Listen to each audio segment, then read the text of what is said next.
Hello, Moose. How are you? Hey, how's it going? Welcome. Nami's here. You guys are getting in here quickly. I like that. I usually give it about 10-15 minutes to get people in and get everybody ready to go. We're going to talk about astrology and herbology and how they work together. Because I don't think we talked about that yet.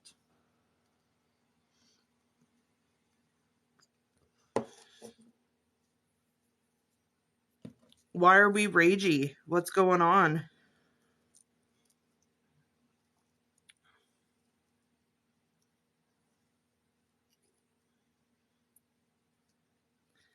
I was not super well prepared for tonight, which I say at the beginning of every single Sunday school that I do. Like, yeah, thanks, phone. I'm aware that I'm supposed to be going live right now. Oh, for fuck's sakes. Why do I even add it to my Google Calendar? Like, it's not like I need the reminder. We have a few people jumping in and out. I think a lot of people are scrolling through on the For You page. Oh, put them in the freezer. Put all the bad children in the freezer. Spray some Krampus spray on them. Yeah, that's how I deal with bad kids. It's not the right way, but it works.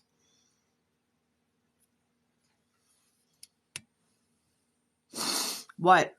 What?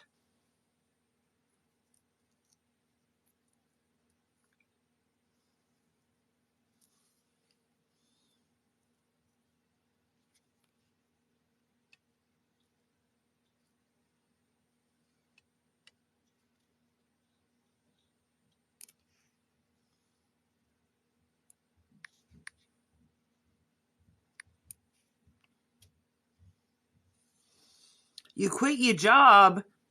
It was not a good place for you. I think we read a whole bunch of times on that and it was really, really toxic. Good for you. Good for you. Holy smokes, there's like 12 people in here already. Hey guys, welcome in. 9. Aw, we lost a whole bunch. If you guys are new and just jumping in, I'm Bam Bam. I'm a witch and a tarot reader here on TikTok. And tonight we are doing Sunday School, where I teach you guys the very bare bones of witchcraft and make it easy so that you guys don't have to spend your whole lives researching this shit like I did. You're welcome.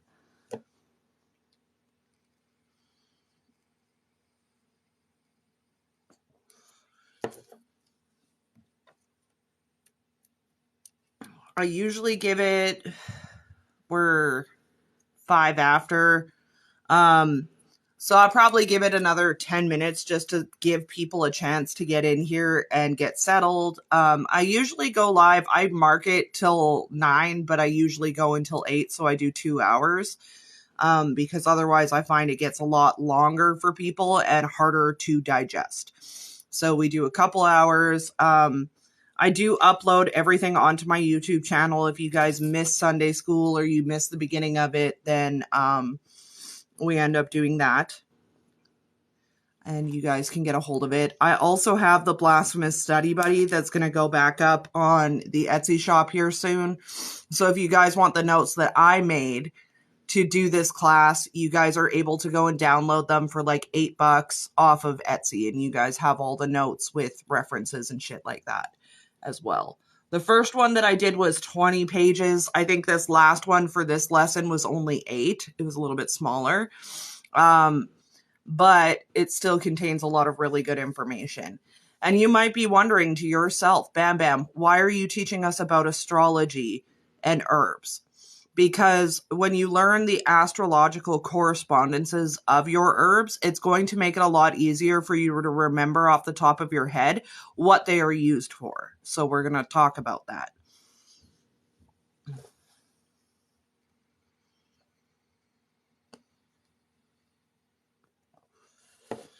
Northern Alberta boy. Hello.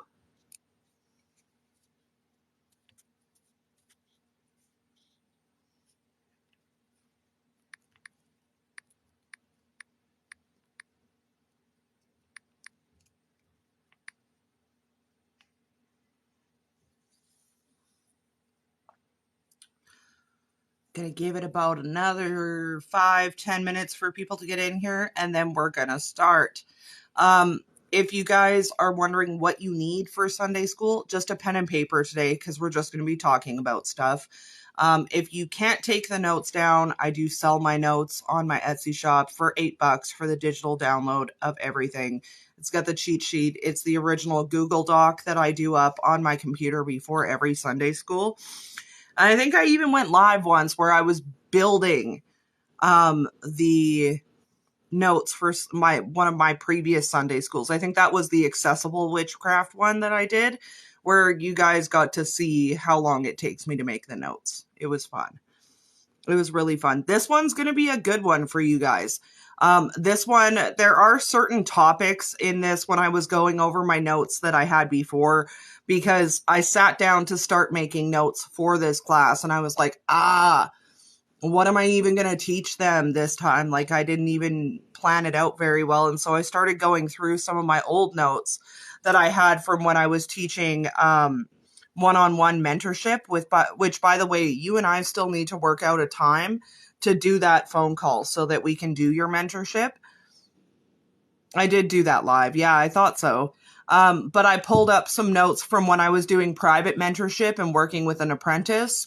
And I was like, what do I have in here that I can like work with, that I can kind of like maybe edit a little bit, that I can maybe use for, and then I had two different documents that were on this topic. And I was like, okay, the universe was looking out for me. Love that for me.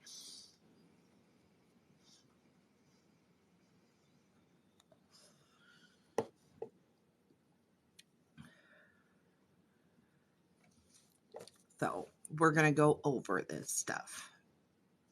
And I think I did talk a little bit about planting according to the moon phases, or planting according to planetary cycles and things like that. We're not going to go too heavily into that today, because we're going to focus very much on the astrological correspondences of specific herbs. So I have a list of, I think for each, I have Tuesday and Wednesday this week. Okay. Why don't you DM me? Let me know what times you're available on Tuesday and Wednesday, and we'll work it out so that I can get on a call with you and we can talk about some stuff. Hey, Tash. And then we can do that mentorship for sure. Yeah, I think I've got about a dozen examples of herbs for each category. So you guys are going to see a lot of consistency come out of that across sort of what they do. Stolas is probably always in the background, especially when I do Sunday school stuff, because he's a very scholarly type of guy. So whenever I'm doing teaching with people, he is very heavily involved in that. He's like, hey, remember when I told you that you were supposed to be teaching people stuff? Yeah, you're going to do that now.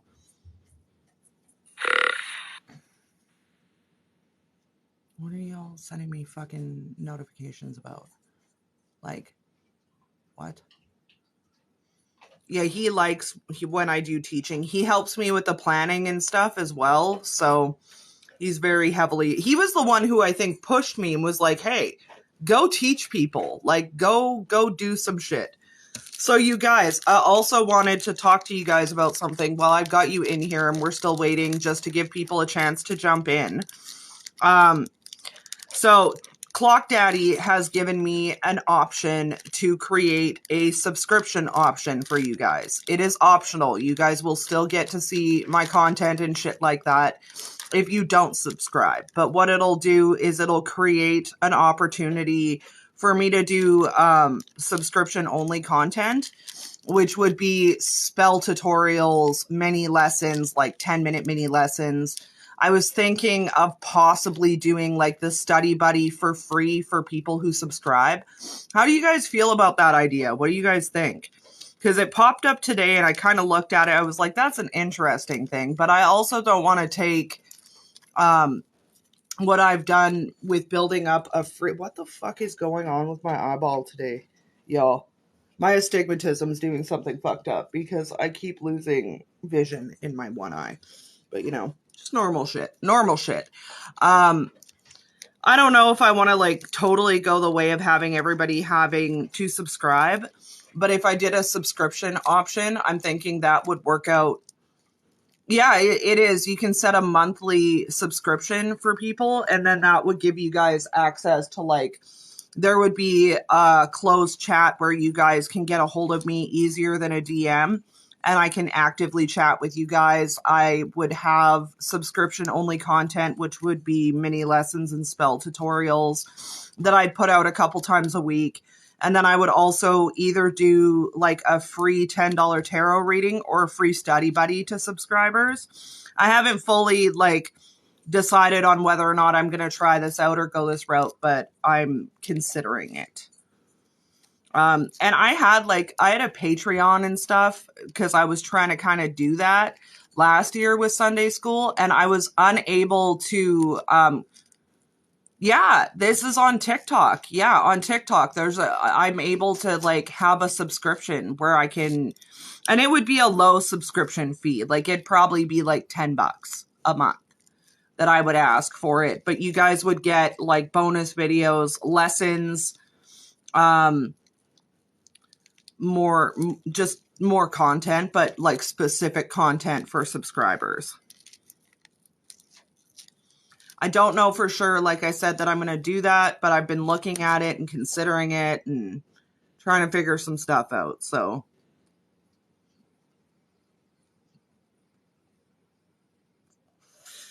yeah, Bree said I should too. A few people have already told me that I should do it. So it's like, should I not make that money? I know, but I try to keep everything so accessible for you guys, right? And it's not always about the money, but money certainly helps because y'all's love and support only does so much. I can't pay my landlord with love and support. Wake up, computer. Chrissy, wake up. I don't like this. Chrissy, wake up. Hello. Yeah, but again, like, I don't want y'all thinking that I'm like trying to scoop you guys for money. That's never been my goal. Like, I'm not here to price gouge you guys on anything, and I try really hard not to. And like, I've got a lot of transitioning stuff going on. We're transitioning the Etsy shop over to a separate website where I'm trying to like work things out better that way. I'm just looking at my options right now.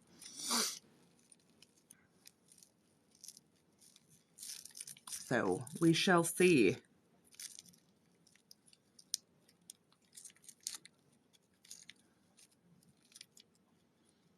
And like I said, there would be bonuses to it too. Like you guys would get the study buddy for free or like free. No, and that's the thing is there would still be content for people who can't subscribe. I would still put out content for people who didn't subscribe. It's completely optional, but I would offer specific like tutorials and things like that for people who did. There may even be like bonus lives that go on that are subscription only lives. And those would be the kind of lives where I would like teach baneful magic and stuff like that so that I know that it's not just anybody jumping in and learning it. It would be more like my more serious people who are actually trying to learn as a way. But if you guys would be interested in like baneful stuff, that might be how I like filter it out so I don't get a whole bunch of shenanigans in there, because I certainly don't need to be teaching the wrong people how to do certain things. Yeah, you get what you pay for. Well, that's exactly it. Like there would be content, like I would put myself on a schedule to put out that content for y'all. The same way that I try to put myself on a schedule to make sure that you guys get Sunday school for like on a regular basis and keep up on everything. So we'll see. We'll see if I'm going to I might try it, see if it does anything. If it doesn't, then it doesn't, whatever. Fuck it. It's worth trying. We're going to give it another 2-3 minutes here, and then we're going to get started on talking about our stuff. Y'all are like way too supportive of me. You guys are like, do it. I'm also going to start beading more and possibly making some traditional beaded jewelry and selling that as well. Because I got some more beads and shit. So I'm going to like try and do some more of that as well. So there may be beading going up in my Etsy shop. Probably not before Christmas. Like I'm going to want probably until January just to get some stock built up as well. And then I also am going to have pendants that are made with a vial and then a skeleton key, and they're going to be protection amulets. So I'm going to get those going on, and then those will be listed up. And I might make them like just batches of protection amulets. I may make custom amulets where I add other stuff into them.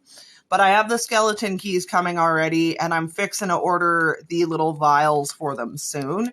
I don't know when exactly, but soonish, so I can get those going and listed up on the shop as well. But I'm wanting to do, all of my money belongs to you, right? I'm wanting to do both beaded earrings and then also more wards and things like that for people.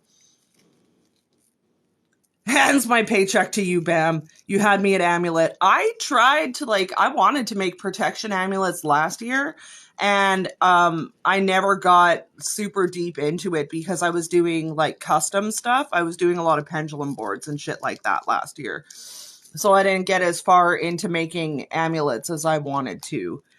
Can y'all believe this is like our second Christmas with the shop too? Like, oh my God. It's been a minute. It's been a hot minute. Okay, let's get started. Do y'all have your pens and papers and shit like that? I'm gonna go broke, right? So I will say that if I do beaded earrings, like traditional beaded earrings, they're gonna go for like $60 a pair plus shipping because they take a long time to make. And like, you literally like they're a nightmare to make. I like making them, but those are going to be more expensive. The protection amulets, I'm thinking those are probably going to go for about $40 a piece, 40, 45, depending on what herbs go into it. I'm going to try to offer as low a shipping as possible for those as well so that the price doesn't get jacked up too much. Hi, Henry. How are you? Are you here for the lesson? All right, let's start talking about fucking astrology and herbs. Because the way we always go is I end up sitting here for like 45 minutes talking to you guys and not accomplishing anything. So let's start talking about that. So I said in the beginning that the reason that I was going to do astrology and herbs is because when you're learning herbs, it is very hard sometimes to remember the properties of your herbs when you're working with a lot of different herbs at one time. And particularly if you're a beginner, it can be really overwhelming because you look at it and you see so many things that you have to remember, so many things that you're constantly having to go over. So we're breaking these down because the ruling planets of each herb, or the herbs that I'm going to give you examples of, all have very they all have a lot of crossover in their purpose. So if you can remember that X herb is a Saturn ruled herb, you're going to remember that that herb has like banishing, binding, those kinds of characteristics to it. So we're simplifying things a lot by breaking it down into our planets or major ruling planets. So you only have like 5 or 6 separate categories as opposed to 300. Okay. And these categories are going to include herbs that you might be surprised that are in there. Like you might not expect to find something like bluebells in with something like belladonna, but they're in there and they're ruled by this, your planet being Saturn. That's going to be the first one that we talk about is Saturn. Saturn's the first one on the list. So you'll get to know some of what herbs are in there and what they do fairly quickly here. So I'm just going to read off my little beginning blurb that I put there, and then we're going to jump right into Saturn and talk about the properties of Saturn herbs. So in the past, botanists such as Nicholas Culper associated plants with the planets, fixed stars, and zodiac signs. The attributions were based on an intense study of the plant's features, which included traits. I wrote traits. I have to spell check that shit. Such as thorny or prickly appearance, scent emitted by the flowers or the entire plant, the plant's life cycle, colors or metals contained within the plant, medicinal and other uses, and of course, plenty of folklore. Today's plants are classified scientifically based on their genome, but their planetary lore is preserved and continues to evolve in the books of authors such as Stephen Skinner, Paul Hawson, Scott Cunningham, who we don't love, and Harold Roth. The first planet we're going to talk about is Saturn, like I said before. Good evening, Bree, who decided to be late for class. How nice of you to sashay in 20 minutes after we started, just like, hey, what's up?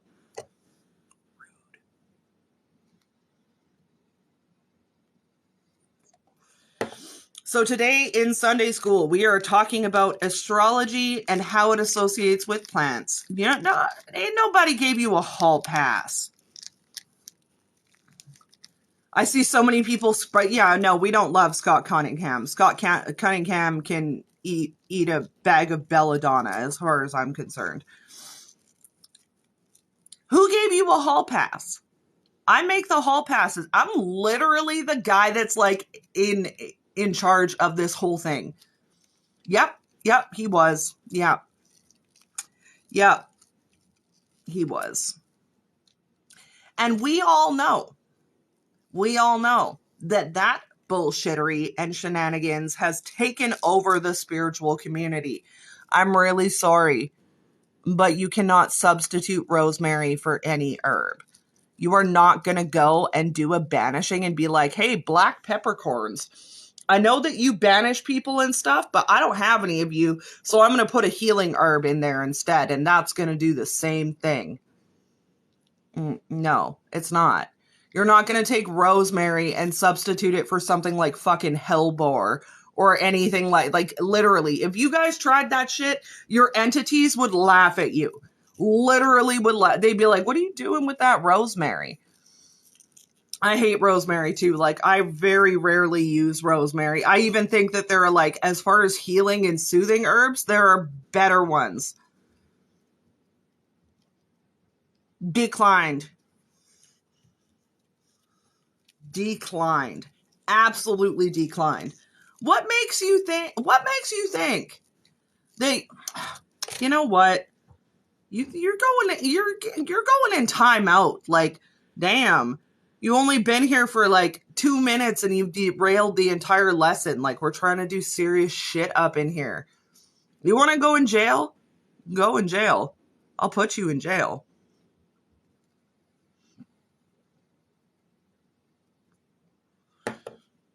Detention. Instant detention. Yeah. Bree, you have to write me out 12 pages of notes on Scott Cunningham and why he's a douche.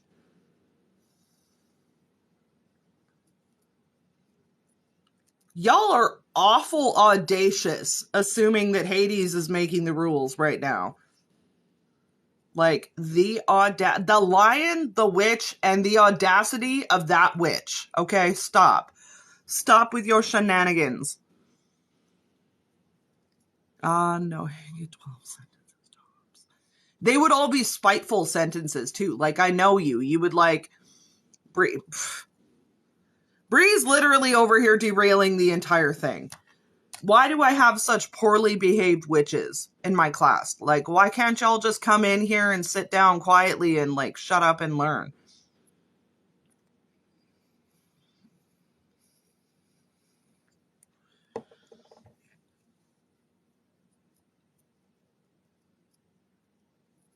All right. So, now that the chat is... No, not you. You weren't bad. Tether you to the crossroads and you know what's there.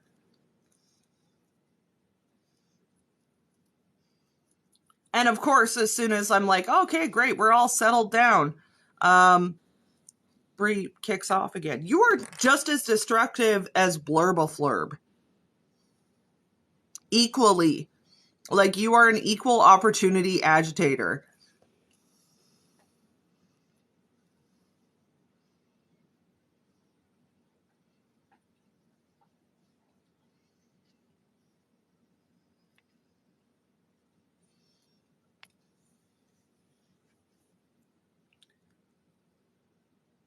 All right, so let's start talking about Saturn.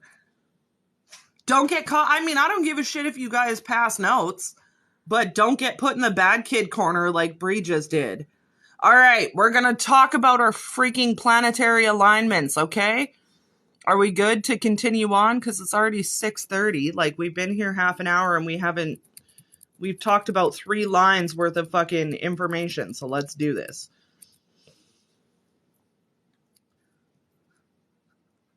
So we have the first planet we're going to talk about is Saturn. Saturn's characteristics include borders, hexing and binding, banishing, addressing elders or ancestors, death spells, poisonous plants, plants that thrive in the shade or along the borders or on poor ground, plants with unpleasant odors, plants that affect the excretory system. Yeah, poop plants. Yep. Do it.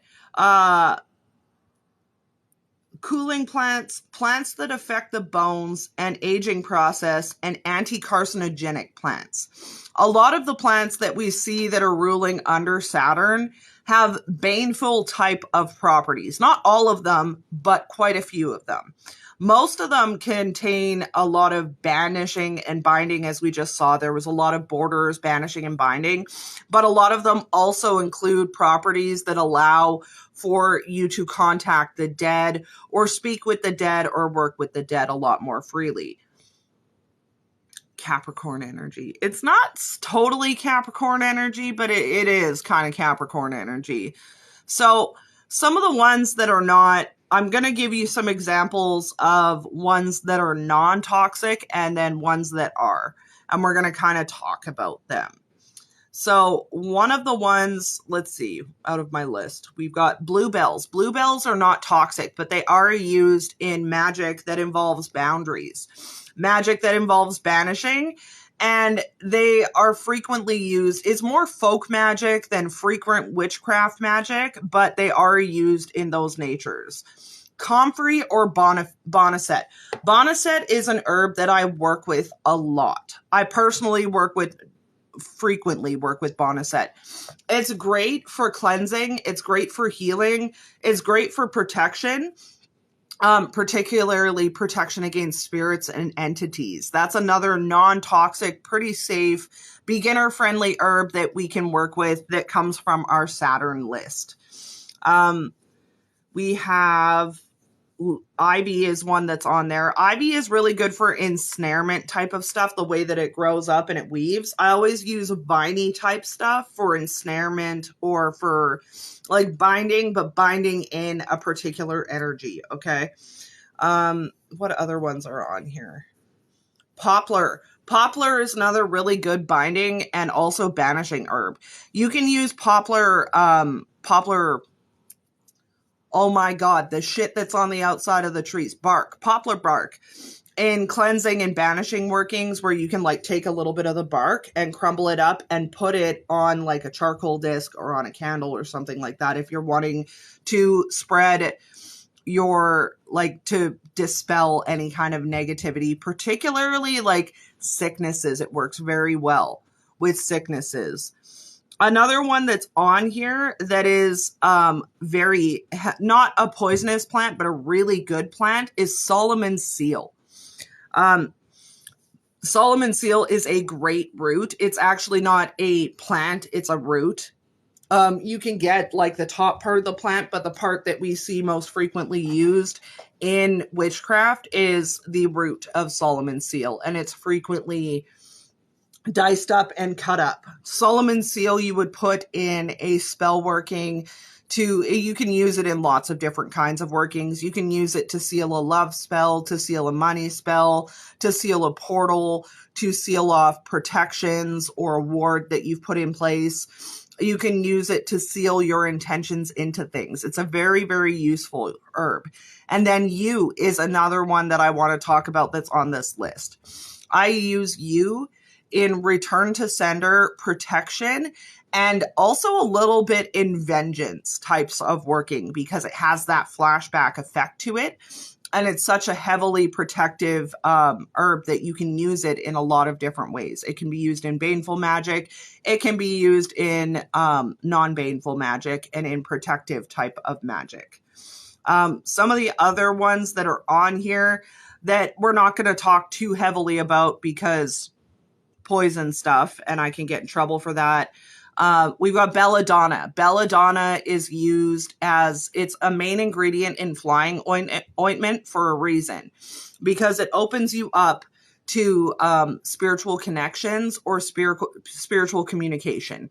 It is said that it is like a flying ointment, but when witches used it back in the day as a flying ointment, they were actually inducing hallucinogenic states in themselves in order to connect better with entities, deities, guides, ancestors, things like that. It puts you in a different state of mind or a different state of consciousness, which allows you to be more susceptible to receiving messages and things like that. Bittersweet nightshade is another one that is associated with it as well. Bittersweet nightshade is not as toxic as belladonna. It is actually more related to the nettle family than it is related to the nightshade family. Bittersweet nightshade is not as, it's still toxic, but it's not as toxic. It is an astringent. It's got like the same way that a stinging nettle has that like irritant, inflammatory type response. You will get that with bittersweet nightshade as well. You do not want to be, when we're talking about any variety of nightshade, whether it be belladonna, whether it be bittersweet nightshade or black nightshade, henbane is also in the nightshade family. Hellebore and hemlock are also in the nightshade family. Any of these herbs that we're talking about here, and I wasn't going to talk too heavily about poison herbs in this class, but they're so heavily associated with this particular planet, I feel like we don't really have a choice but to go over it. And I did kind of try to like cut out as many of the more advanced herbs as possible, but this list is like almost entirely comprised of these. So any of the nightshades, whether it's belladonna, bittersweet, or black nightshade, can be used for protective type properties or connection properties where it opens you up to divination. Henbane is another one that's on here. And henbane, again, is a part of the nightshade family. It comes from the same family as belladonna and black nightshade. Like we said, bittersweet is more closely associated with nettles than nightshades, but the rest of them and then henbane are in the same category. Now, henbane is used in a couple different ways, or at least I use it in a couple of different ways. I use it primarily for ensnarement. So whether you are wanting to trap a situation, an energy, a person, or whatever, henbane is a very good option when you are going for ensnarement. And it's also used in spells for vengeance. Henbane is poisonous. It is toxic, just like our belladonnas, and it shouldn't be handled by new practitioners, and it needs to be handled very, very carefully. If you guys have seen any of my workings where I work with henbane, you'll note that I don't use my bare hands even to hold. I've got all of my henbane separated in a box, and I use tweezers and things like that to handle the henbane because it is poison to the touch. If you have critters around, you need to be very, very careful with these kinds of herbs, as even a small amount of these herbs can be very, very toxic. Another one that's on there that's not poisonous, which is surprising, is hemp. Hemp is a very potent protecting spell.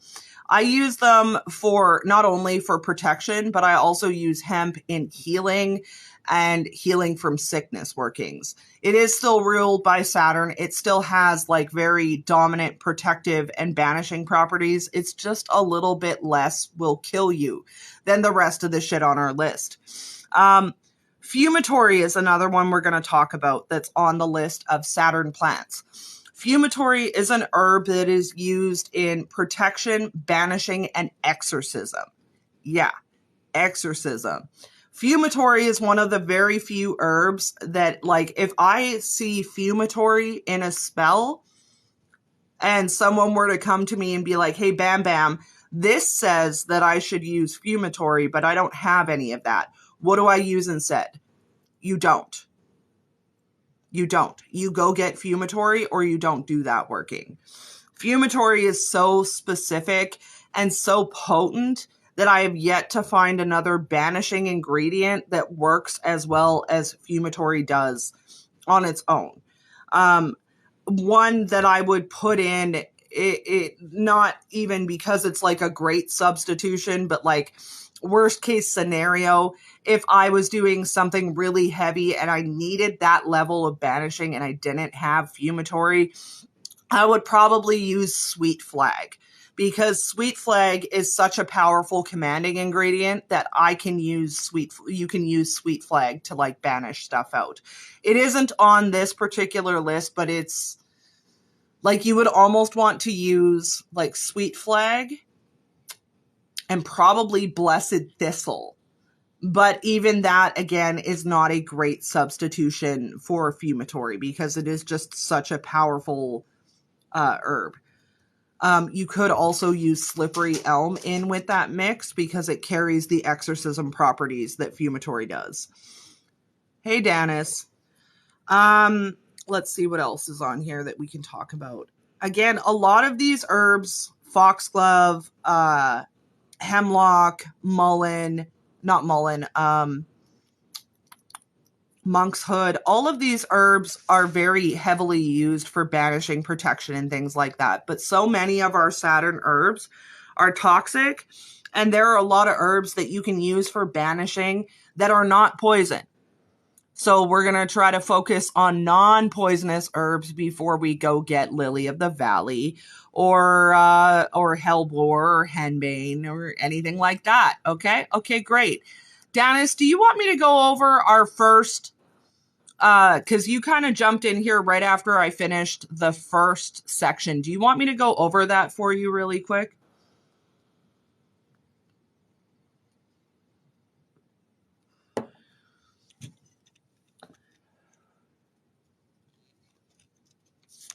Sure. Okay, so tonight we're talking about astrology and herbs and how to remember the properties of your herbs based upon their dominant planet. So we just talked about Saturn herbs. We talked about the characteristics of them.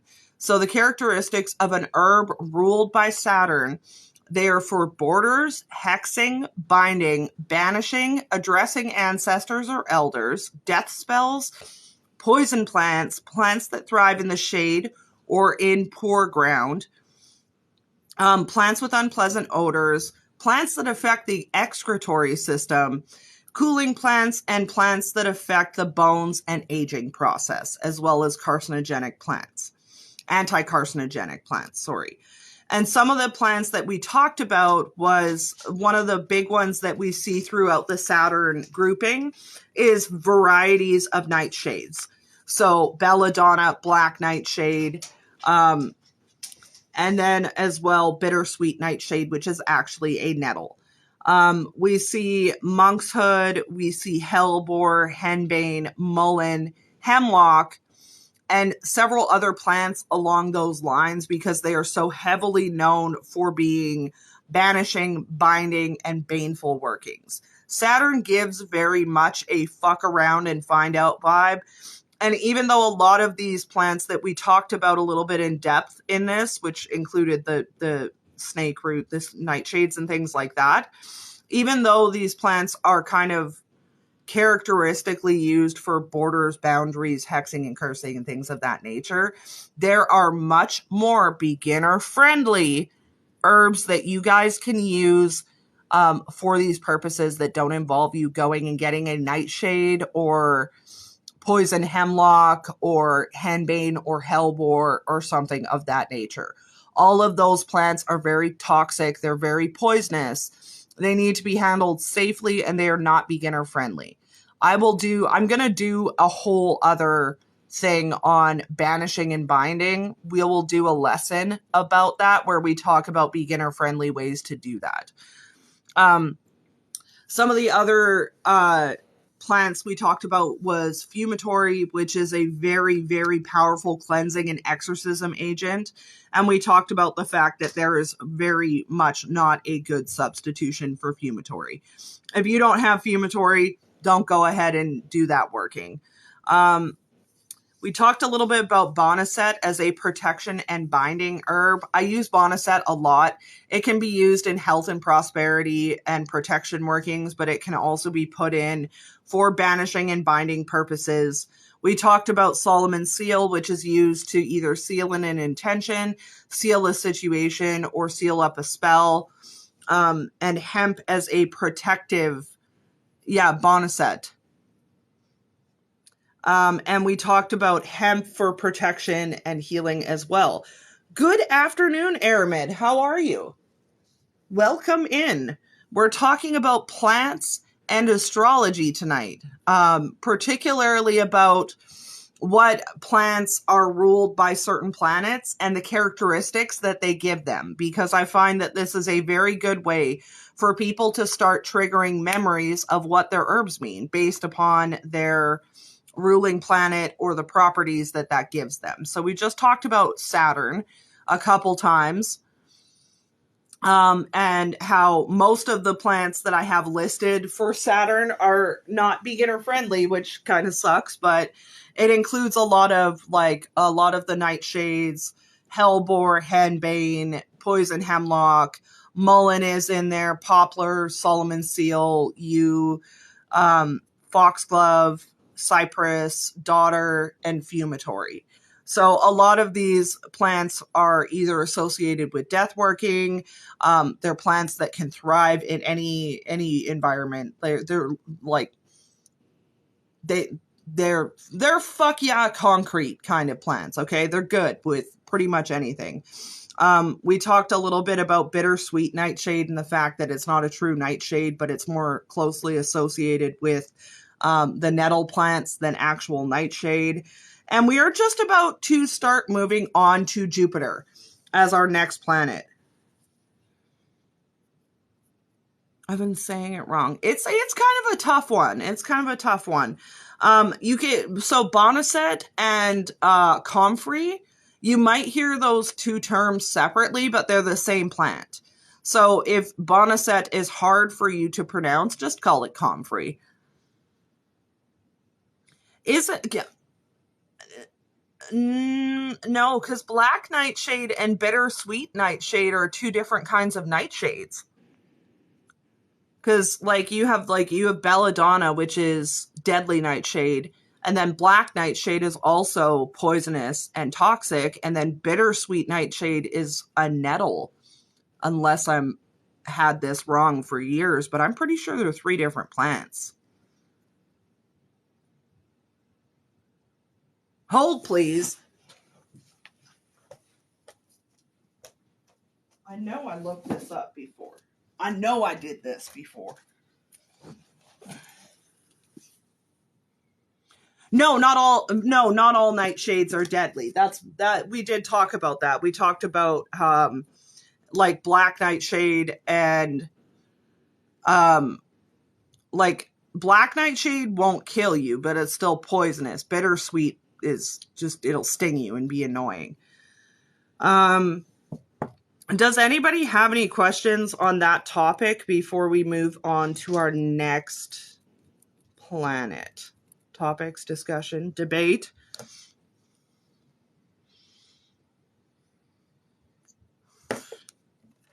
I do love nightshade plants, though. I love working with them. I work with nightshade a lot now.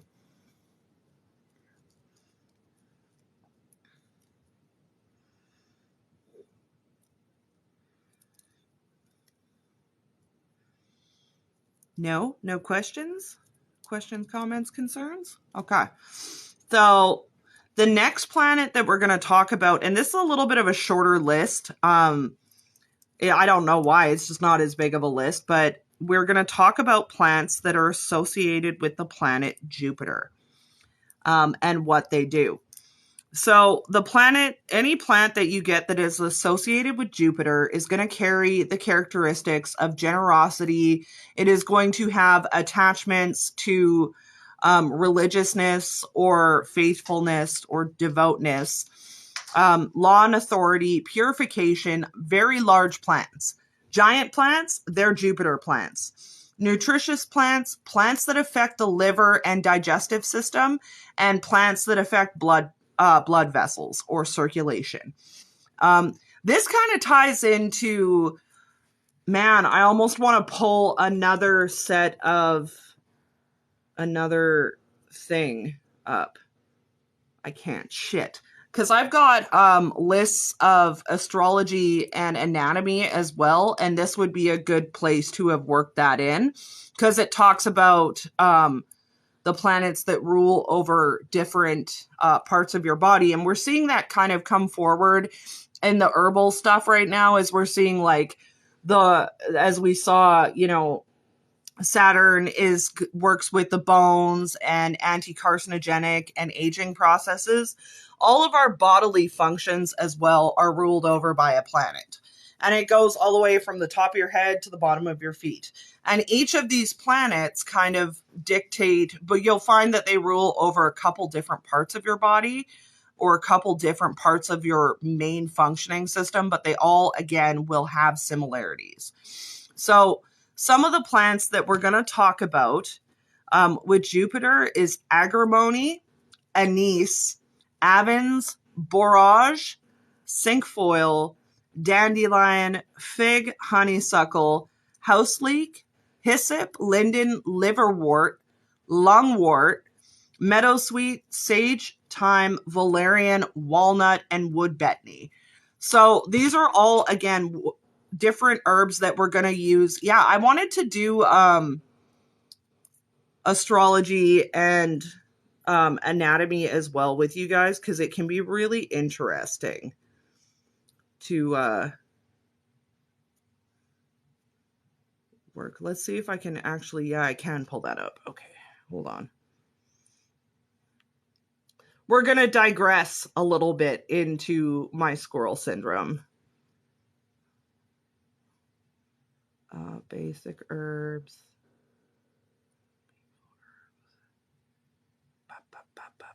Where is my astrology and anatomy thing? Where did that go? There's so many of them. I literally did this for I did a whole thing because it was up on my Patreon before I got rid of that because I couldn't deal with it and it was just too much. No, I want all my documents. I don't want just recent ones. We are getting super, yes, saffron and clover are also in there as well. Astrology can be very hard to understand. It can be really, really complex. It doesn't need to be. Yeah, and I'm trying to pull up the astrology and anatomy thing because I did a whole thing about it and how it works and what part of the body is ruled over what.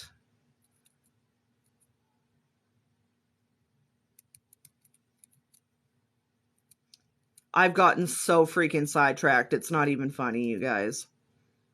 Here I am bitching and complaining about you guys getting sidetracked on things, whereas I just can't get my life together today. Oils and waters, baneful herbs.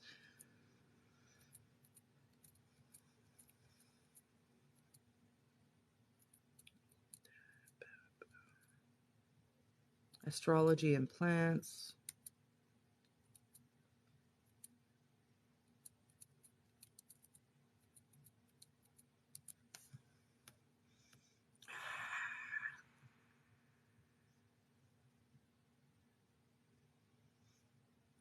I'm going to have to find this at a different time because I can't find that particular thing right now. That's going to bother me. That's going to bother me. Where did that go now? Y'all are like, I got a whole room full of Scorpios. I love that.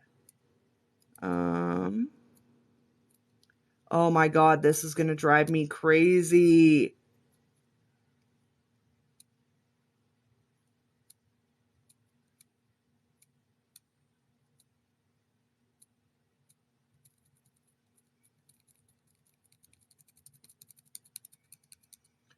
I'm sad. I lost it. I think so. I had that one up in my Patreon and I don't have it anymore because I don't have my Patreon. Wait.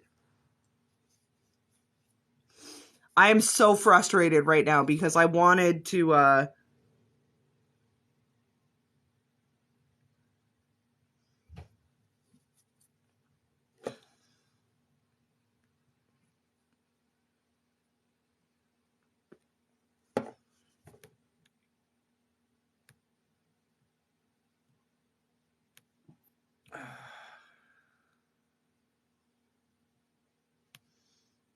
I'm sad.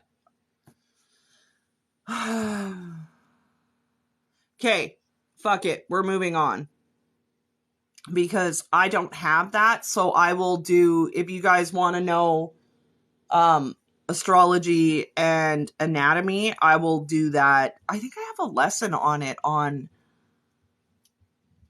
TikTok too. I will look that up for you and I will get back to you on that.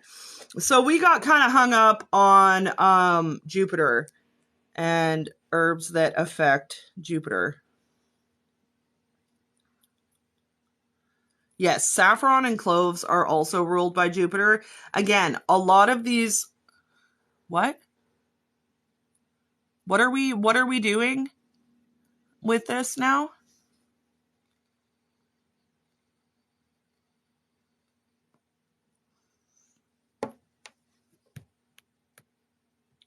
So bothered by the fact that I can't find that stuff now.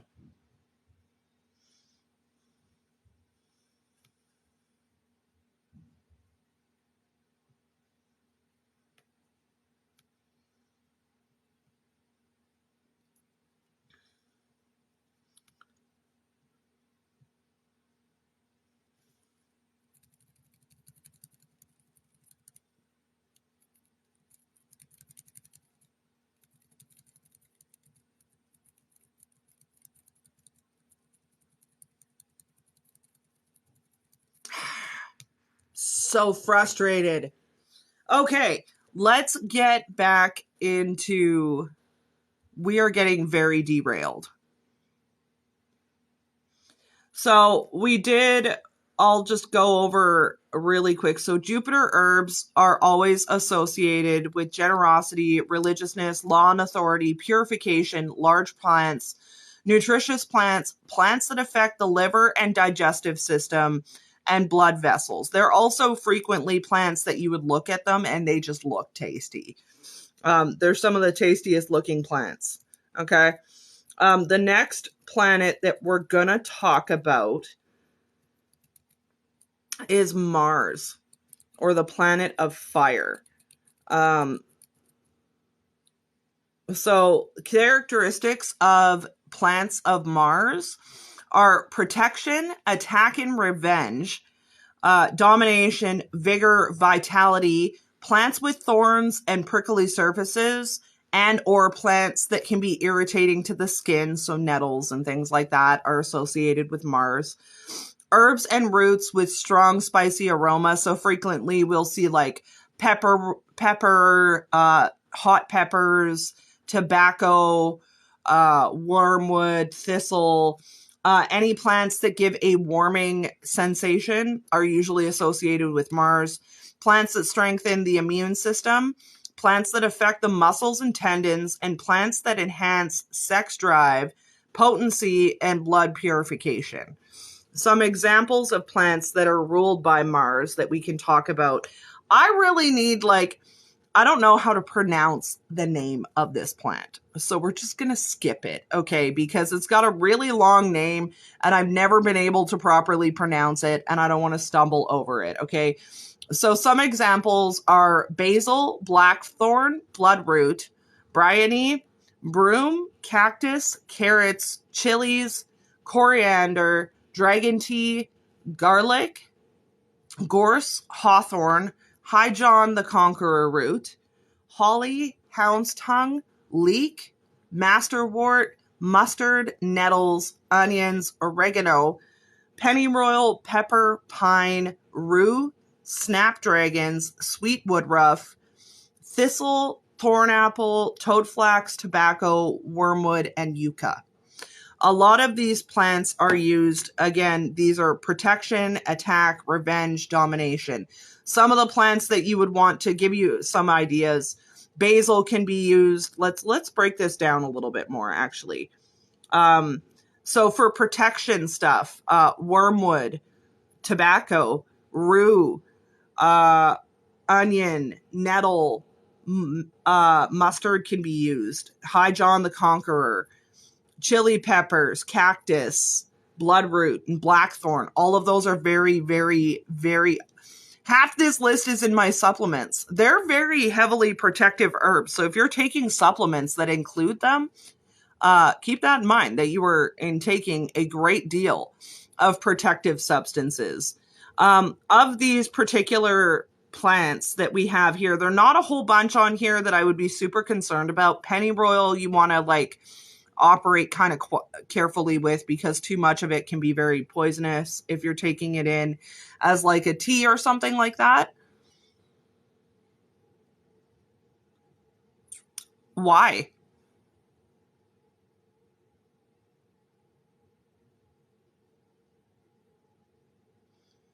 I've never heard of there being any kind of confliction with working with High John the Conqueror if you're white.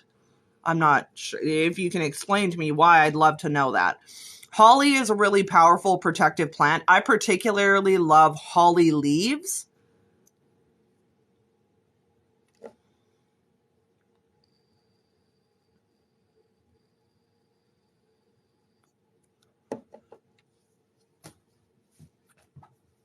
I've never heard that. So I'm going to make a note of that. I'm going to look into it.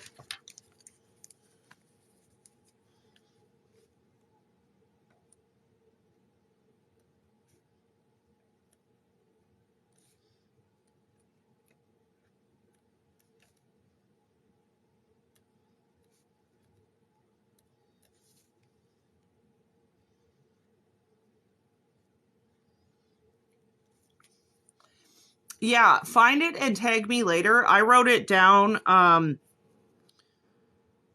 I'm going to look into that. So don't use that one. I will make another video, a follow-up video on High John the Conqueror once I've dug into that a little bit, because I've never heard that.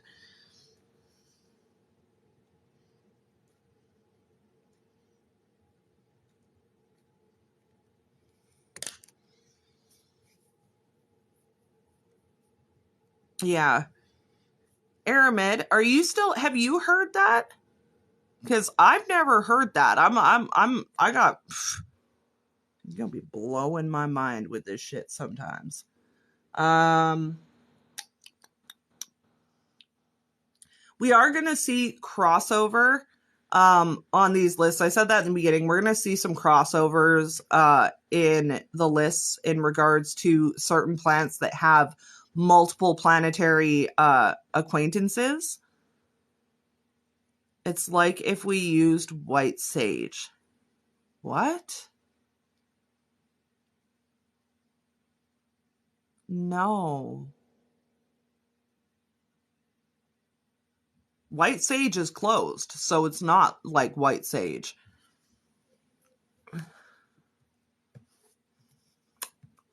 Y'all be got me doing fucking research right now. We're never gonna get through this lesson. Hi, John the Conqueror.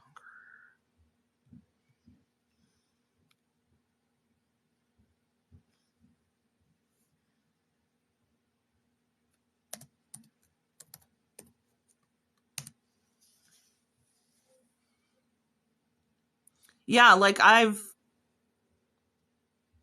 never heard of it being closed.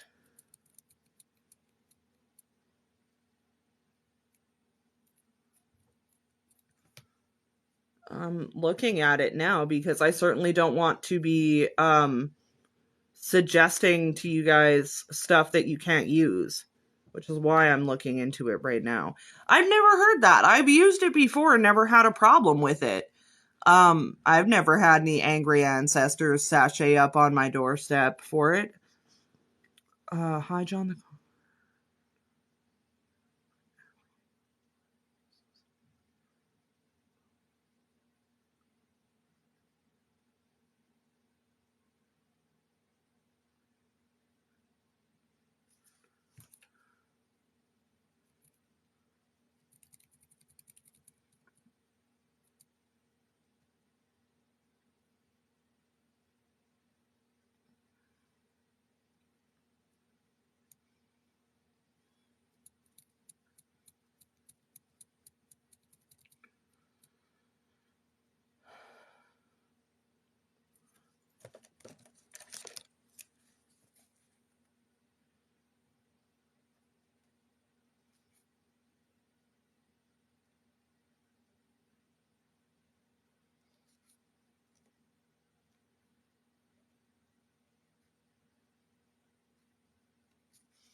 I've literally never heard of it being closed. So it is associated with a particular person historically. So John the Conqueror, who was involved in setting off one of it was a major massacre of indigenous Afro-Caribbean people. There's a couple different kind of herbs that are kind of associated with High John the Conqueror. One of them says that it comes from St. John's wort. That is not the same root. I do know that High John the Conqueror is used in hoodoo and conjure. However, I don't believe that it is exclusively closed to hoodoo and conjure. I'm going to do more digging into this and look into it and make another video for you guys on that, because that is important to look into. And I'm glad you told me about that. So when we're talking about planets or herbs that are associated with Mars, Mars is always the planet of war and vengeance and fire and flames. So if it's anything that's got thorns, again, anything that creates heat when you touch it, spiky things, spicy things, we could ask Mama Sunfire. We could. I gotta look into that. I really do. And that bothers me that I didn't know that until now. But I don't believe that there's anything that says that it's closed. So I'm gonna actually, no, I know who I'm gonna ask about this. I'm going to message somebody about this that I know will know the answer as to whether it hold, please. Because I got a buddy who knows a thing or two about this kind of thing. So let me go ahead and hit them up real quick.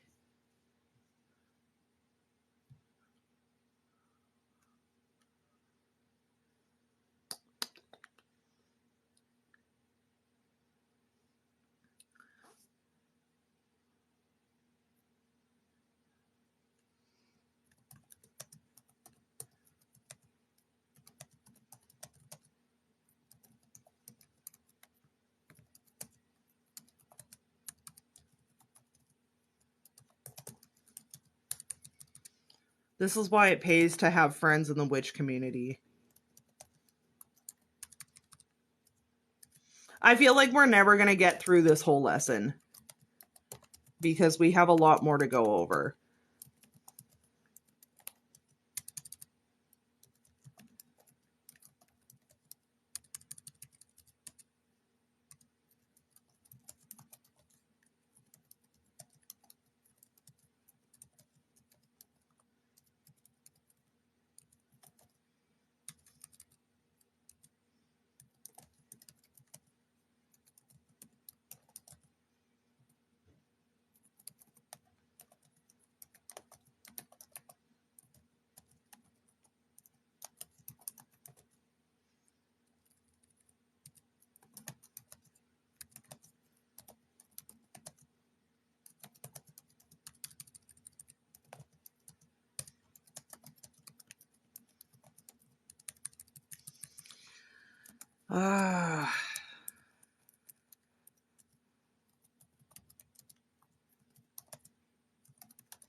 Okay, so I sent a message to a friend of mine that happens to, they know a little bit more about this kind of thing than I do.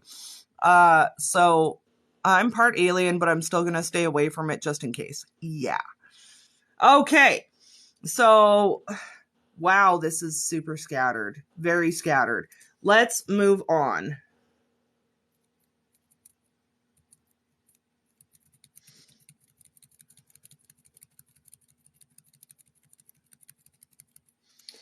So the next one that we're going to talk about is the sun.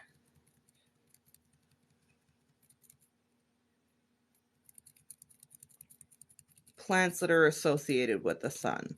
So when we're working with plants that are associated with the sun or ruled over by the sun,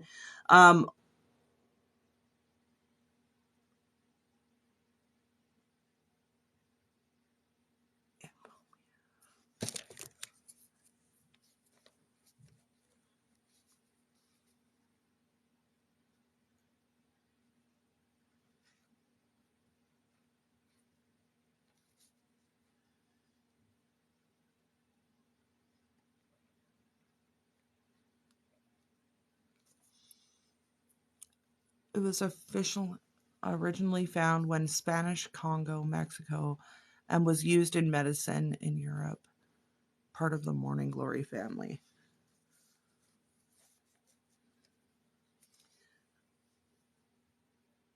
High John the Conqueror is a part of the Morning Glory family? Oh my goodness. I'm freaking confused now because we just like derailed into, I'm just gonna fucking pull it up in the book. I don't even care. Let's do this.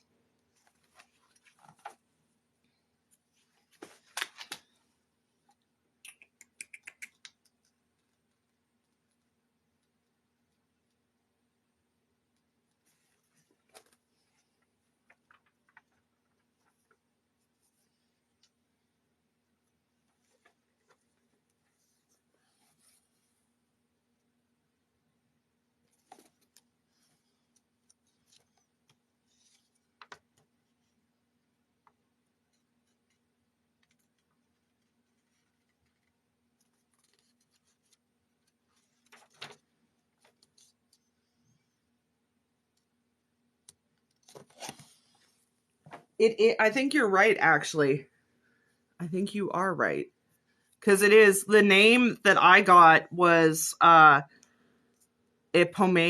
jalapa, but I think that you're right about the name where it came from, and the Spanish Congo and stuff. So, yeah.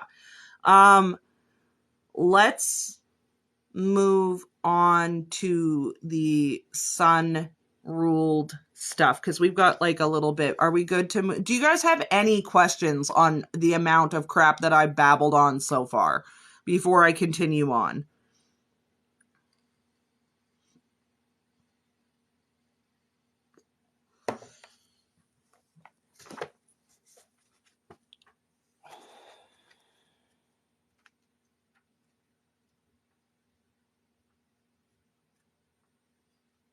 Also, Aramid, thank you for going and like digging this up as well and getting me some information on this, because I did not know that. I did not know that at all. It's also part of the sweet potato family. Yes. Sun planets. Let's do this. Hey, April. Welcome in.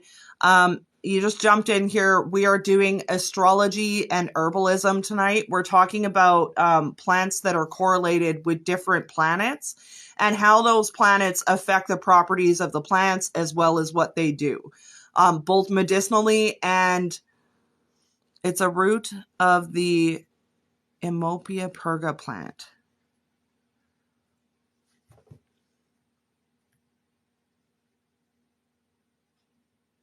That plant is part of, yeah, okay, so it is a morning glory.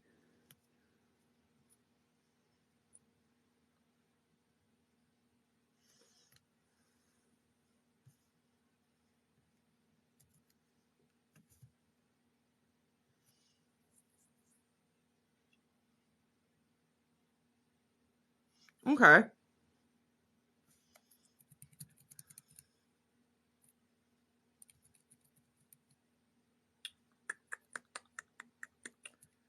It is very heavily marketed as a conjure plant.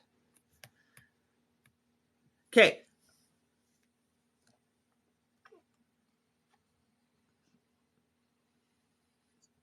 I'm going to do a whole video on High John the Conqueror root when I'm done doing this live. I'll do a bit of digging, I'll do some research, and I'll do a whole entire fucking video on it.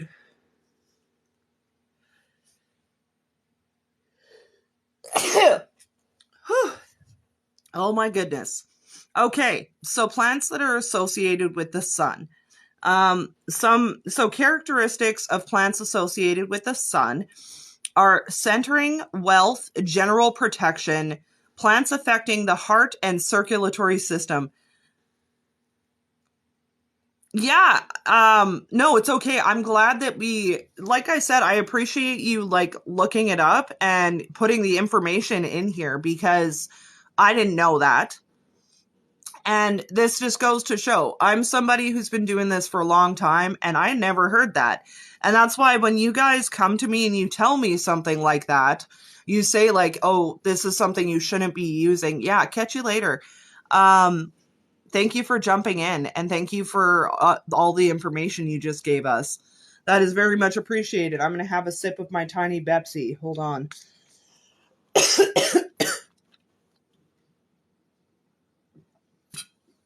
Baby Pepsis.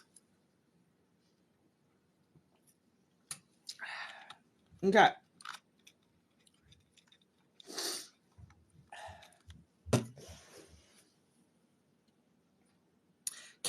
Percy, can you just like send me that stuff in a chat, or like send me some links through a group chat so that I can look at it after? Because like I said, I'm going to do a whole video on High John the Conqueror after I'm done this. It is used. I knew it was used in mojo bags. I did know that it was used in mojo bags. Just send me a whole document on it, or send me some links if you have them, and I will do an entire video about it. I will do a whole video talking exclusively about that one herb. And then people will cancel me because I'm probably too white to talk about it. Yeah,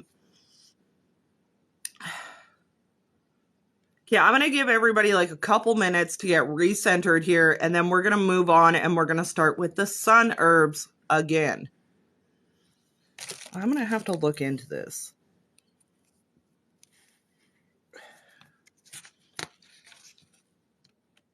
But next week, we're going to do limited ingredient witchcraft, by the way, guys. Sun plants. Let's go. So, characteristics of plants that are associated with the sun. Centering, wealth, general protection, plants affecting the heart and circulatory system, tonics, warming and calming plants, antidepressant plants, plants that affect the spine and eyesight, plants that ease the symptoms arising from phototoxic reactions. I don't know what that means. I believe that that's like reacting to sunlight. What is this? What? Why didn't I Google that? Skin protectants and plants that affect eyesight. Flowers that resemble the sun in shape and color. Plants with a citrus or orange-like scent. Bear in mind that planetary associations of the body will play into any type of medicinal properties that they carry. Yes, can we please? So I'm going to try and like get through the rest of the plants and the planets, and then I will open up for questions at the end. Okay. So some examples of plants that are associated with the sun are Angelica or Angelica root, which is also very heavily associated with Venus. Ash, calamus, or sweet flag, which is like my favorite herb of all time. We fucking love sweet flag. We love that shit around here. I go out of my way to go look for sweet flag. It's like one of my go-tos. Carnation, cedar, century, cinnamon, cowslip, eyebright, golden seal, hibiscus, hops, juniper, laurel, lemon, lavage, marigold, marshmallow root or mallow root, which is also associated with Venus as well, the same as we saw with our Angelica root. Mistletoe, oak, which is very, very super protective, olive, which is super protective, oranges, which you can use for health, money, and happiness, peony, rosemary, which does not replace every herb. I swear to motherfucking God, if I hear that shit one more time, we're going to have a problem. Rue. Rue is a plant that I use a lot. It comes into handy. I think I'm going to have to find some sweet flag. Yeah. Sweet flag or calamus is, I love calamus. I put it in just about everything. That's like one of my Frank's Red Hot of fucking witchcraft. Because calamus or sweet flag is such a powerful commanding ingredient that a lot of the time you can use it on its own.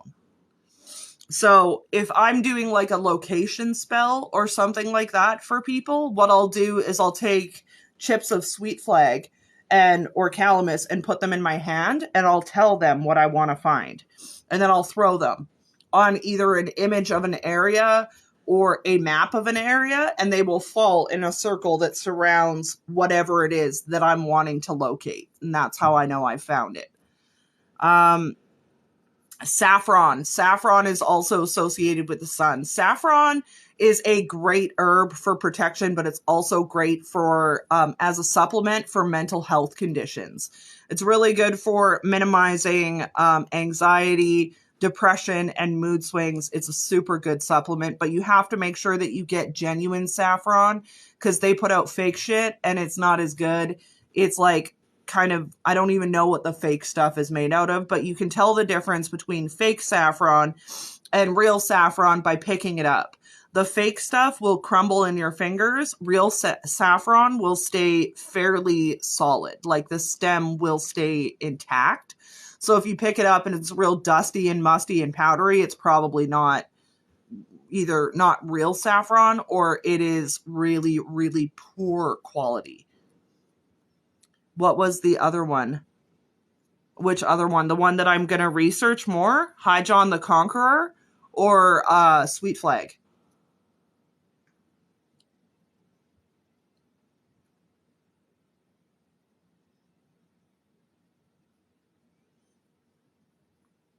Yeah, saffron is very, very, very expensive.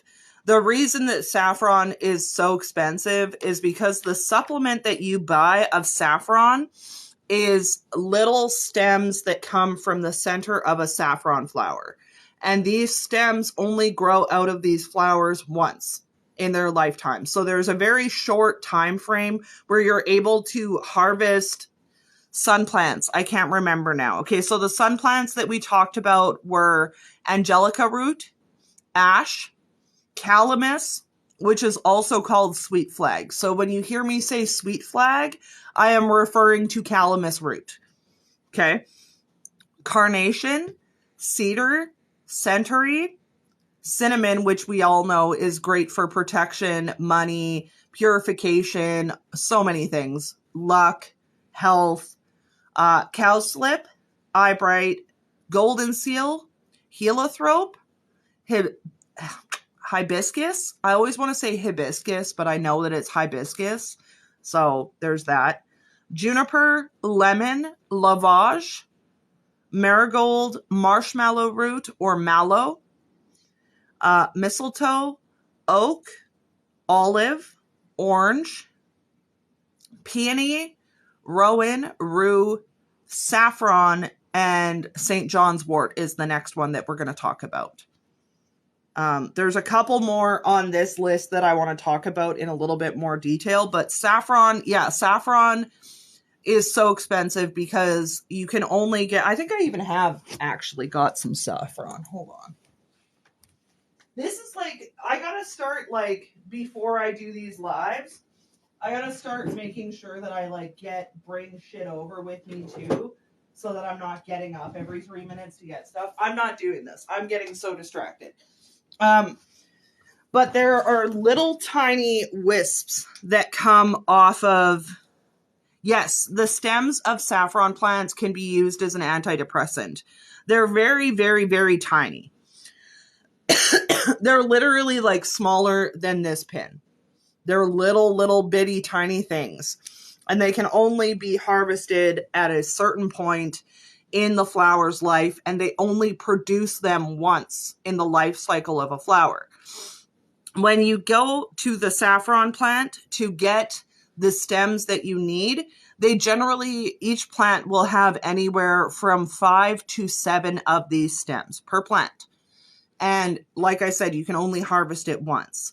So saffron not only takes an incredible amount of time to grow and produce and bring to maturity to where they produce the thing that we need for the supplement, but also those stems only produce so many per plant per life cycle, which makes it even harder to keep a constant stream of saffron coming in, which is why we see saffron that is like not good saffron that you will find in like cooking stores and things like that.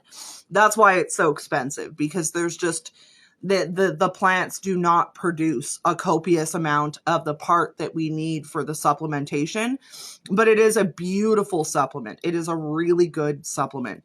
St. John's wort is the next one that I want to talk about a little bit in depth. This is a very potent protection plant. It's really good for wealth.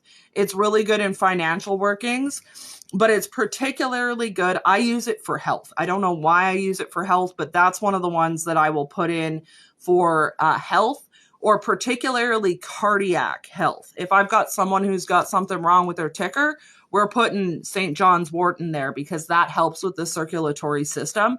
And it also helps to regulate arrhythmias within the heart when you use it as a traditional medicine. So that's another one that it kind of, everybody should have it around because it does a little bit of everything. It's a good kind of all around herb. I like St. John's wort. I actually don't have any here currently, but it is a really good one.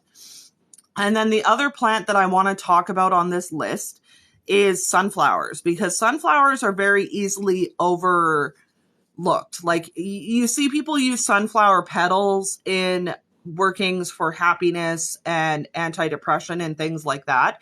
But one of the things that are really, really good about a sunflower that are overlooked, and this is a really simple way. So you guys, if you guys have a pen and paper and you want to write down a really simple witch tip, get your pen. What you're going to do is, if you grow sunflowers, you're going to take a seed from your sunflower. Once it gets to the point where the middle of it is no longer fluffy and your seeds are coming out, what you're going to want to do is take a seed and you're going to assign that seed a property. So say you want to bring in better mental health. So what you're going to do is you're going to take your seed and you're either going to charge it by putting it in your hand or charge it by burning a bay leaf with your intention and running it over it. Put your intention into that seed and then plant it and take really good care of it. And that is a super simple way to create a spell. that will grow and produce over. It's not a fast acting spell. This is like a longevity type of thing. But taking seeds of sunflowers and assigning health or prosperity or success type properties to it and planting it and growing it is a really easy way to do a spell to ensure those things come into fruition for you. Take good care of the plant though, because if you don't, you won't be nurturing whatever it is that you're hoping to grow, and you probably won't see the results that you want to see. Let's move down to plants that are associated with Venus. Do we have any questions also about sun plants before I move on?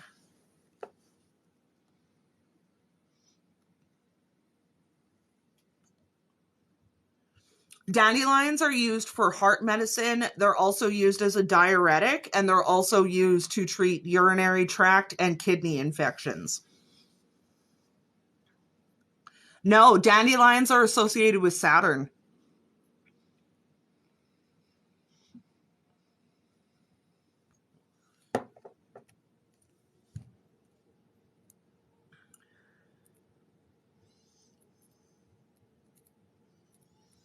Yeah. So dandelion tea can also, so it can be used for a couple things. Dandelion tea can be used to treat UTIs, kidney infections, heart problems, particularly pertaining to if you're not getting proper blood flow to and from your heart. It can help with that. But dandelion tea in copious amounts can also be an abortive. So that has to be something that you guys take into consideration. If you're using it medicinally, is that it can have that anticoagulant type of property to it, because it does help to open up blood flow. It has anticoagulant properties, which means that it can thin out your uterine lining and cause a hiatus of the fetus. Hello, my beautiful wifey. How are you? So dandelion does need to be used in small amounts. And if you are pregnant, it's probably not the best thing for you to be taking in. I will tell you though, from personal experience, dandelion tea is actually not that bad. It's pretty good. I had store-bought dandelion tea that my older sister gave me, and that was like, it was good enough that you didn't even need to put no honey or nothing like that in there. It was, pretty good. I actually really liked it. It works great for UTIs because that's what I used it for, and it did me wonders. It was incredible. It was really, really good for that. I'm good. So we are talking about plants and their astrological correspondences and how those work within the body. So we are moving on to Venus here. But we've already talked about Saturn, which was our planet that rules over plants of hexing, borders, banishing, binding, death workings, addressing ancestors or elders, poisonous plants, plants that grow in the shade or on poor ground, plants that affect the excretory system, and plants that affect the bones and anti-carcinogenic properties. Those plants contain a lot of our toxic plants. So our nightshade family, foxglove, hellebore, henbane, fumitory, mandrake, mullein, hemlock, skullcap, Solomon seal, and yew. We talked about our, scrolling all the way back up. We talked about our plants of Mars, which are, yeah, if you missed stuff, it'll be up on YouTube tomorrow. We talked about our plants of Jupiter, which is generosity, religiousness, law and authority, purification, large plants, nutritious plants, plants that affect the liver, digestive system, and blood vessels, as well as plants that traditionally look more appetizing. That includes agrimony, anise, borage, cinquefoil, dandelion, fig, honeysuckle. I lied. It was Jupiter, not Saturn, that dandelion was in. Honeysuckle, house leek, hyssop, liverwort, lungwort, sage, thyme, valerian, walnut, and wood betony. We talked about the plants of Mars.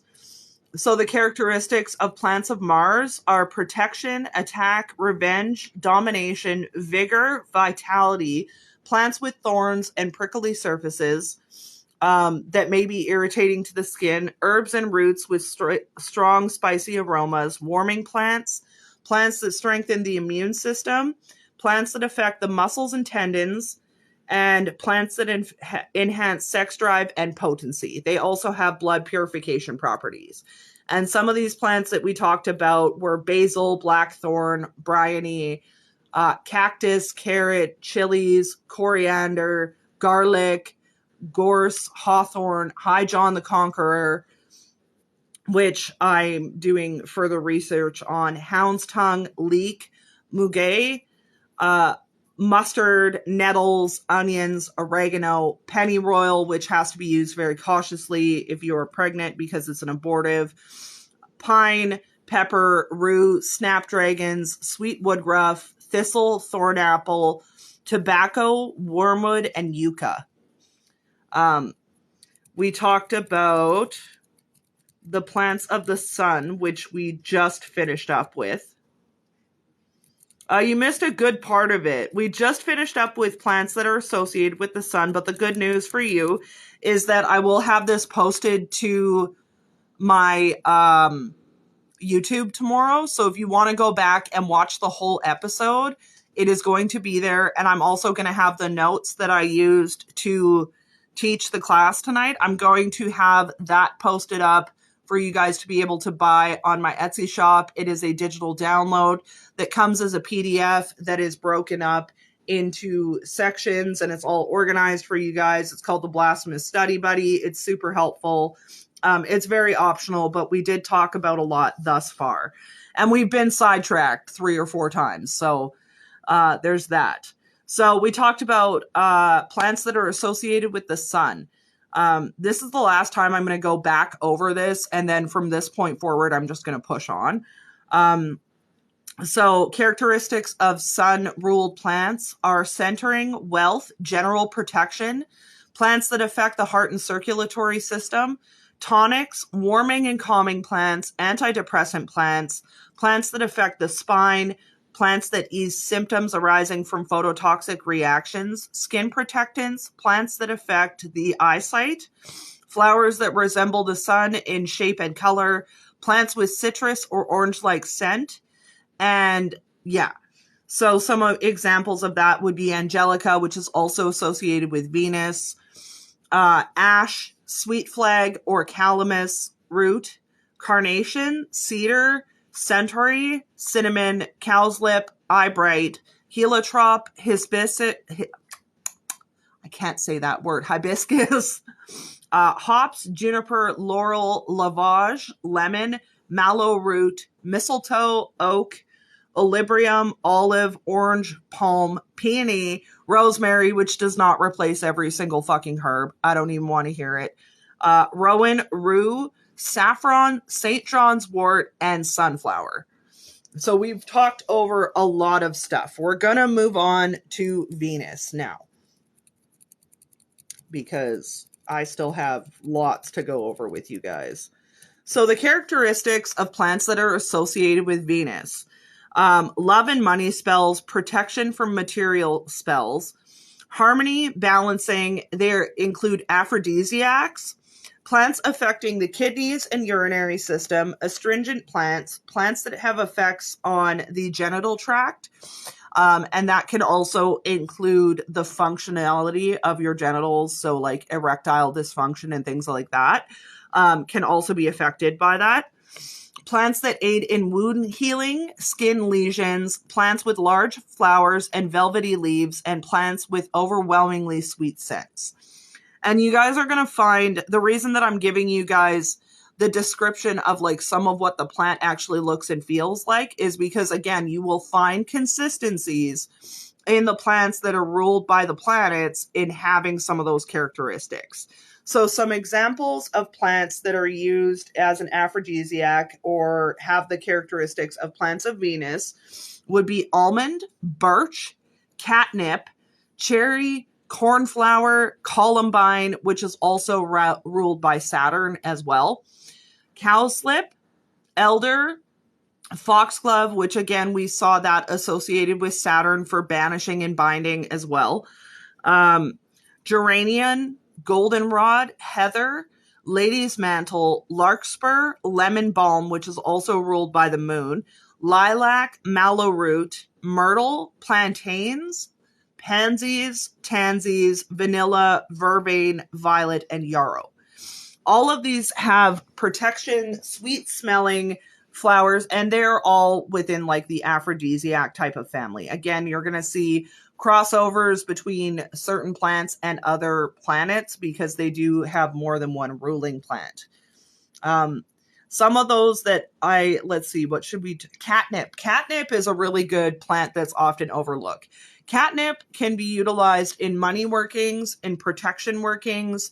It can be used in healing workings, but very heavily in love spells. Catnip is really good in love spells, and it's super accessible. I don't recommend that you go get dry ass catnip from the pet section, but if that's all you got, then use it. What other ones are good to talk about in here? We talked about foxglove.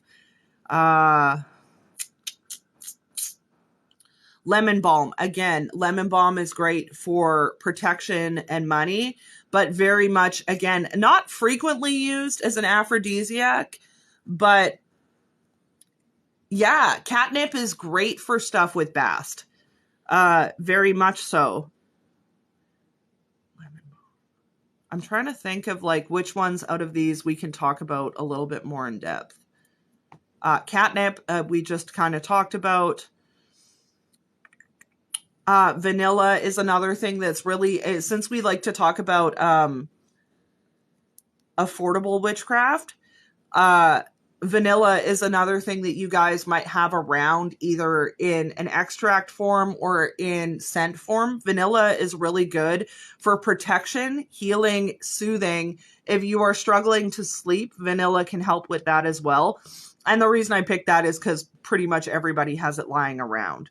Pansies and roses are both very heavily associated with love and romance, but they both also carry tremendous amount of healing properties, and that's something that you can find outside fairly easily. Don't overlook stuff that you can like just see it on the ground. Go pick that shit up, okay? Because like if y'all are not picking plants when you're out and about, then don't come complain that you don't have herbs. Let's talk about everybody's least favorite planet. The one that is currently in the Gatorades, okay? Let's talk about Mercury.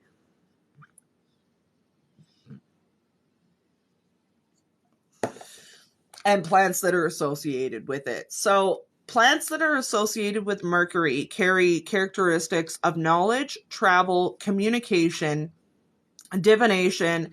They often are associated with psychopomps. If you guys don't know what a psychopomp is a person, entity, or energy that is able to move in between the living realm and the realm of the dead very freely. They are often guides.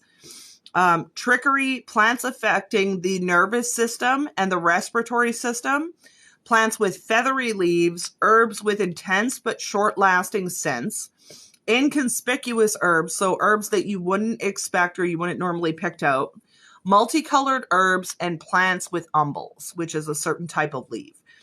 So some of the examples that we have in here is bittersweet nightshade, which we talked about in Saturn and talked about the fact that it is actually a nettle and not a nightshade. Why are you giving me frowny face? What's the... Oh, that's a smiley face. Never mind. So bittersweet, which is a type of nightshade or known as being a nightshade. But they are more a nettle than they are a nightshade. Clary sage. Let's talk about clary sage. Because fuck you guys like to get into white sage shenanigans. So clary sage is a type of sage that grows very, very much all over the place. You can find it in Canada, the United States, all over the place. You can find them. Okay. Clary sage is really good for cleansing your home. It can be made into teas. If you are sick, you can use it in healing. Tree Hugger, you're going to have to text me after the live if you want to talk to me about that. So it can be used for health. It can be used for cleansing. It can be used for a lot of things. And it's a great substitution for white sage. If you can get clary sage, and often you can even find it at like grocery stores and shit like that, that is a perfect sage. Use that shit. Go get clary sage, okay? Also important to note that clary sage is also associated with the moon. Clover. Okay. Clover. So clover is a herb that's very heavily overlooked for a lot of things. Everybody looks at clover and associates it with like money and luck and prosperity. But clover has heavy, heavy protective properties. Not only that, but there are certain types of clovers that can be used that carry exorcism properties. This is something, that's the part that people don't know. So your normal 3-4 leaf clover, you're still going to want to focus that for like money, health, prosperity, and protection. When we get into other clovers, such as red clover, that's where we get clover that carries exorcism and spiritual protection type of properties, as well as carrying those money and abundance type properties as well. But I wouldn't recommend using like green clover in a spell that you would use red clover for exorcism. Those two are not necessarily interchangeable in that sense. You still would want to be like specific enough to get green or normal clover for your luck and stuff, but specifically red clover for like exorcism of spirits and things like that. I found in my personal experience that like other clovers just don't work as well. Dill. Dill is another really good herb that you guys can get a hold of cheaply and easily. It is great for lots of things. It can be used to aid in divination. It can be used to gain knowledge. It can be used for money and prosperity. Dill is awesome. Dill is awesome for health workings, you guys. This is a big thing that people overlook dill for. Dill is amazing for health workings. If you guys get me where I'm doing a working for you and y'all are real sick, dill goes into that every time. Because dill, it'll nick like so many like stupid little illnesses right in the bud. It's great for that. How do you remember all these herbs and their meanings? I have so many, but I struggle to remember them. I tried flashcards, but that shit didn't work. A lot of this comes from me repetitively using them over the course of 15 years, 20 years, just about. So when I first started working with herbs, I would write down all of the meanings of my herbs in a book. And I've got books and books and books of lists of stuff. Particularly the one that I'm writing in right now, or the one that I was writing in. This has got close to 20 pages in the beginning that are just lists of herbs and their properties. And whether or not you, like when you do more spell work than what you would, like as opposed to studying, you use your herbs a little bit more and you get kind of used to grabbing them for specific purposes. So that's kind of how I've started, or how I was able to memorize the herbs that I use. Hello, how are you? Welcome in. Was just from using them all the time, which I do. Like I'm doing spell work almost every day.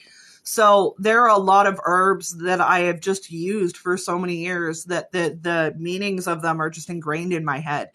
And I'm one of those people that likes to work in ways that are not fully how you would traditionally do it. I'm a chaos practitioner, so I'll utilize things in ways that other people may not think to, but it works. And if it works, then that's what matters. Yeah, like using them is a better way to remember things. I'm a tactical learner. I am not a sit and book read kind of learner. I can't digest stuff like that. It's not palatable to me. My brain doesn't hold on to it. Yeah, don't feel bad about going back and referencing. There's a reason why I wrote down 20 pages of herbal meanings in the front of one of my most used notebooks, because I want that stuff there for a quick reference when I have a brain fart and I'm like, I need to do X thing. What do I do? I like to have that stuff written down, and I have mine separated in like non-baneful and baneful herbs just to make it easier for me according to what I'm doing. But using them is the live chaos spam is a hoot. Really though.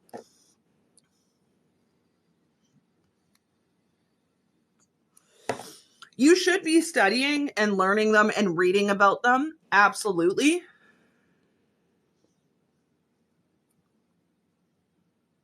I primarily use minimal components. I assign my own correspondences as I practice. What do you mean by that?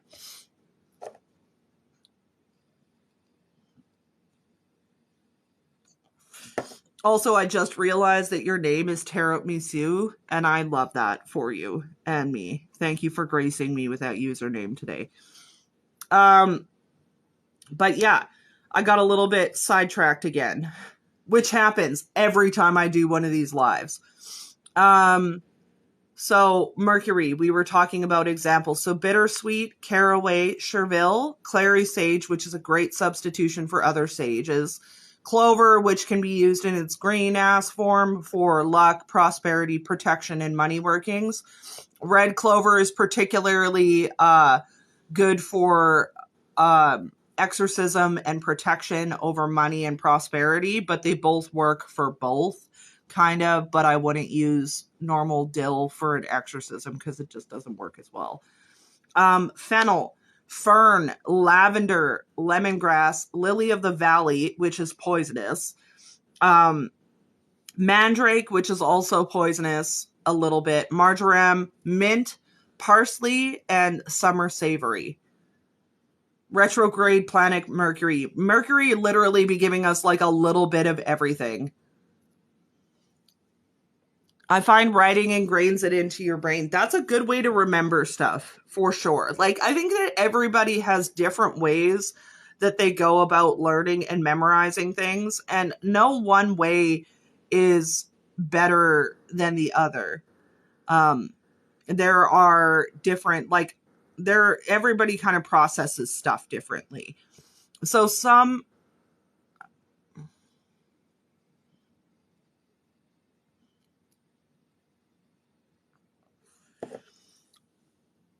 Yeah, you shouldn't be, like,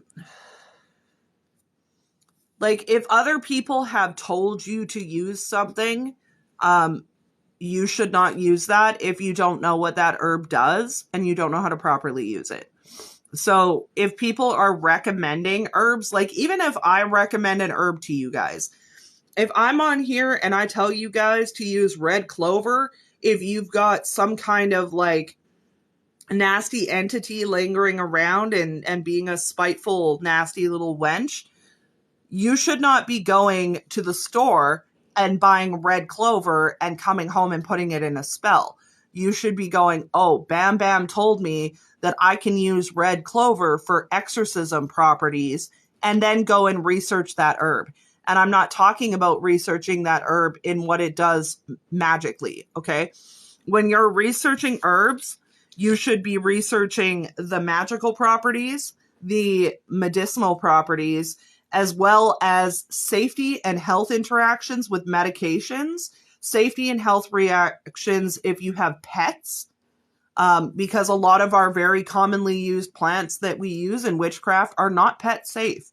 Don't burn lavender in your house with your dogs. It's poisonous to them. You know, a lot of this stuff is, you have to be aware of that kind of thing. So when you're researching herbs, you have to be very, very thorough.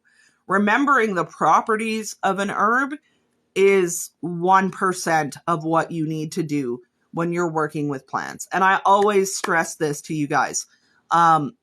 Plant safety, safe handling is the most important thing. Because you can have a plant that is perfectly normally safe on its own, but when you combine it with certain liquids or other plants, you can create a toxic reaction.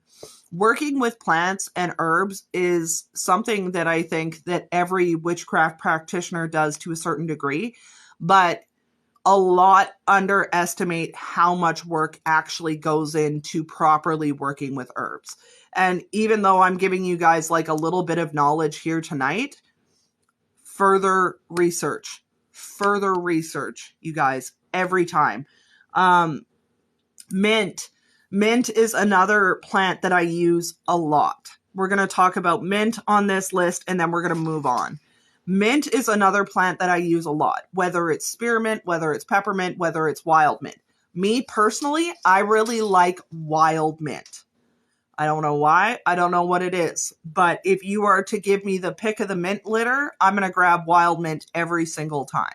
I love it.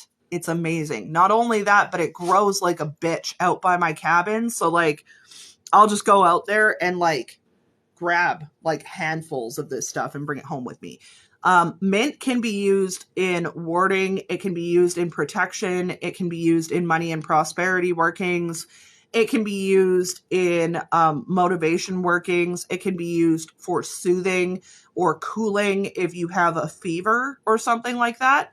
Because mint is an astringent, it creates that cooling effect. So if you're dealing with like a fever or something like that, you can throw mint in there.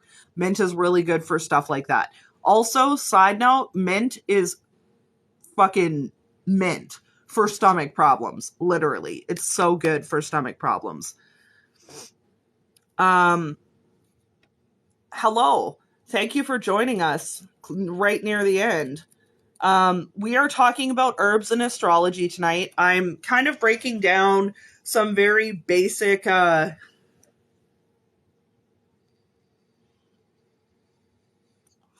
get you a list, tree hugger. I will, give you a list of something that you can use to help that out. So we're breaking it down by planet. We're currently talking, we've already talked about tonight. We've talked about planets that are ruled by Saturn, Jupiter, Mercury, Mars, and Venus, and the Sun.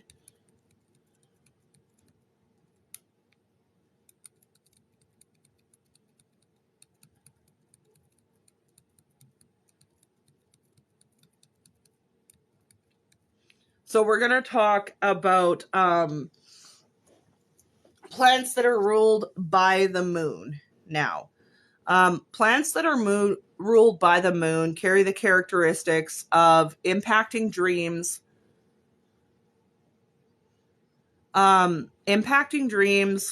clairvoyance, plants that are calming, relaxing, and cooling, plants that aid in sleep, narcotic and anodyne plants which affect pain and nervous receptors, plants that affect the hormone and lymphatic system, plants with high water content, flowers with a mild, sweet, or camphorous scent, and plants with flowers that open at the night. Okay? So some examples of plants that are associated with the moon are aloes, cabbage, chamomile, clary sage, evening primrose, field pennycress, jasmine, lemon balm, which is also associated with Venus, lily, mallow, mugwort, passion flower, poppy, and willow. So all of these plants have multiple uses. Aloes can be used in healing and protection and prosperity workings, but aloes are also traditionally used in pacts and deals with demons. Cabbage has antioxidant properties to it, so you could add cabbage leaves into a spell that is banishing sickness and things like that. Chamomile we traditionally associate with like with rest, ease, anxiety, but it can also be protective and aid in physical and mental health stuff. Clary sage is always good for protection and cleansing. Jasmine, again, for calming, soothing, and also jasmine can be used as a love herb. Lemon balm for protection and motivation, as well as a little bit of love and nurturing in that sense. Lilies are associated with love. They are associated with the night, and they're also very heavily associated with Persephone. So if you work with Persephone or Hades, lilies will be something that you'll find around a lot. Mugwort is used for lots and lots and lots of different purposes. Mugwort can be used for lucid dreaming, for connecting with entities and divination. It can be used for protection. It can be used for it can be used in return to sender spells. It can be used in location workings. It has a lot of different properties. Poppies are always used, well, they can be used for a couple things. Poppies are good for calming, soothing, and maintaining health stuff. Poppy seeds can be used for sowing chaos and discord. Willows are associated with protection, knowledge, and wisdom, but they are also... Is mugwort 100% safe to smoke? If you are not pregnant, you can smoke mugwort. If you don't take any medications, you can smoke mugwort. But I would need to know like a full list of supplements and medications before I could tell you that it was 100% safe. Willows are also associated, again, with demons and making deals, particularly crossroads type deals. So they have both baneful and mundane properties as well. Okay, so that's the last actually of the list that I've got. So we got a little bit more time. Why don't you guys shoot me off some questions before I finish this off? Because we went through all of our planets and stuff.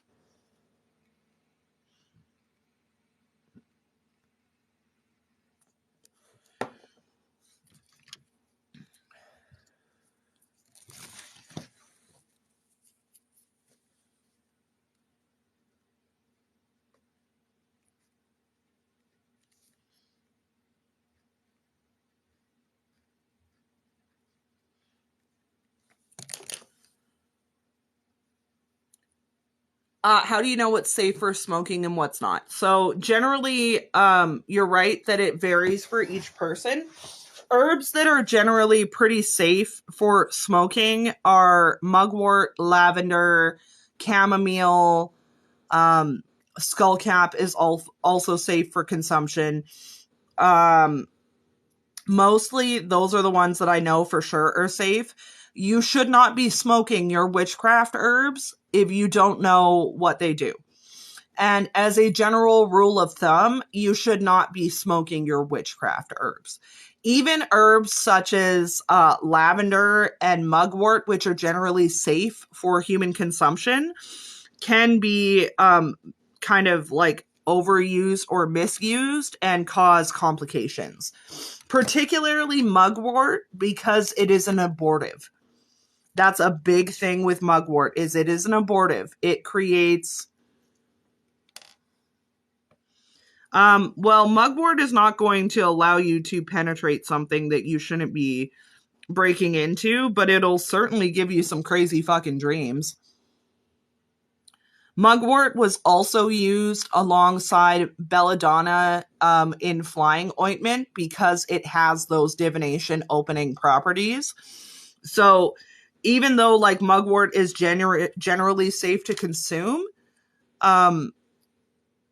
you shouldn't You shouldn't, like, don't go out of your way to go be smoking mugwort and shit like that, okay? Just curious because I hear people suggest different ones to add to smoking. Okay, so as additional ingredients to smoking of your cannabis, so if mugwort doesn't do anything for you, you can combine it with lavender for a stronger effect. Smoking mugwort doesn't do anything for me, but if I put lavender in with my mugwort, it makes for a nice smoke. Yeah. I just generally don't recommend that you guys smoke herbs. There are other, like, you can smoke rose petals, you can smoke lavender, you can smoke mugwort. If you're wanting to combine something with your schmarijuanas to improve the flavor or just to bulk up your bowl because you're low on weed, you can go ahead. Some of the better ones that I've found, if you're combining it with the schmarijuana. Wait, I've been waiting to ask someone, how do I find out if I have a You just need, why don't you text me these questions? You have my literal phone number, okay? You are my internet wife and you have my literal phone number. Why don't you text me these questions? Just text me these. Just directly to my phone. I promise. I will see them. I will answer them. Okay? Yeah. If you guys are wanting to add anything in to, like, smoke with your schmarijuana, I recommend that you add something along the lines of, most of the time I forget until you're talking. Okay. Fair enough. I mean, fair game. I recommend that you add something like chamomile, lavender, something like that. That'll give you, in my personal experience, okay, this is just my personal experience and I haven't had any adverse effects from it.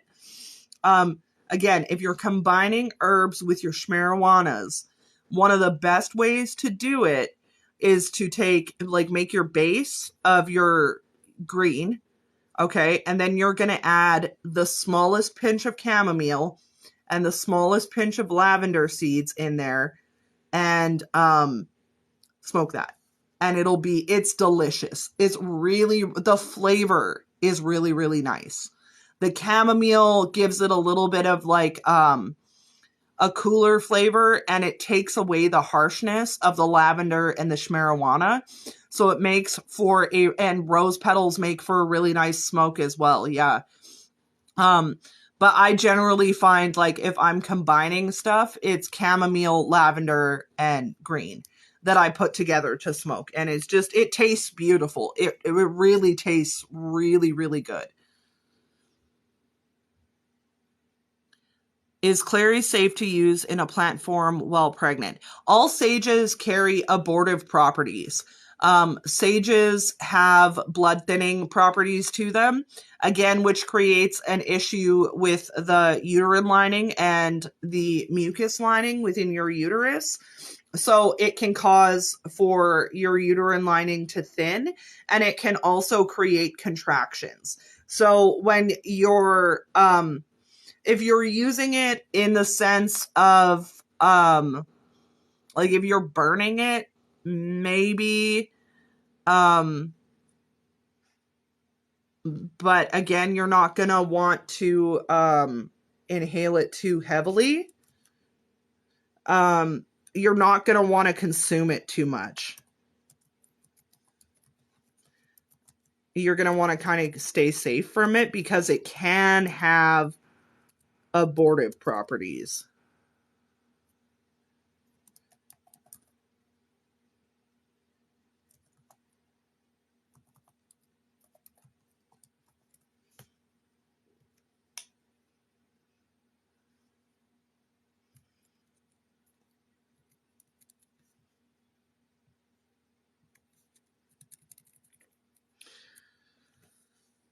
So,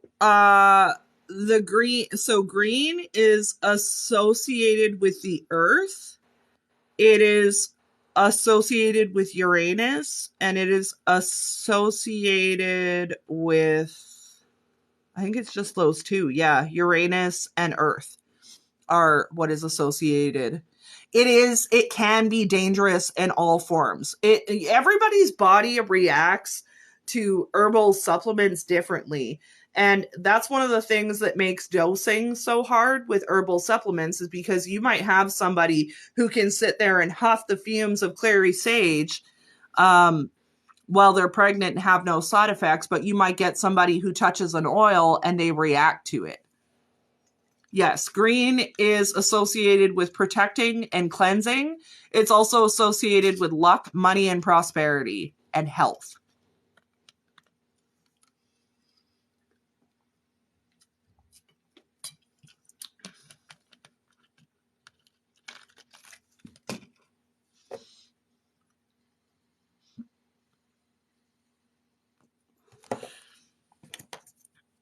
And knowing like safety stuff when you guys are consuming or even working with herbs, I know I said it earlier, is so important. You guys have to know your safety shit. Don't be using herbs. Don't be bam bam and use herbs like real fucking chaotically, because it can get you into trouble. Mm-hmm.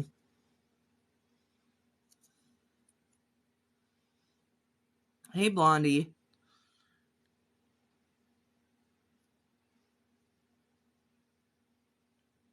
I still want to fuck.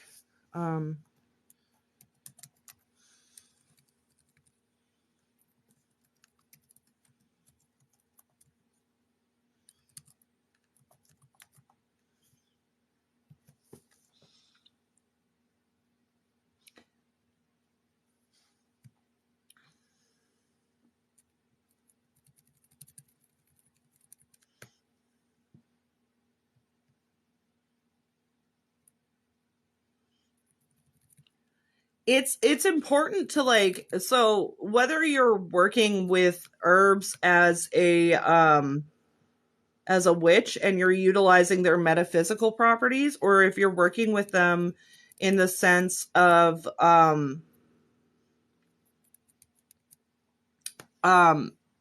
like working with them medically or metaphysically, you guys need to be researching both ends of that. If you guys are using an herb in your practice and I go to you and I ask you the properties and you can't tell me the medicinal ones, you shouldn't be using it. Safety is so crucial. I'm literally so livid about losing that article that I wrote up about astrology and anatomy that I'm still fixated on it, you guys.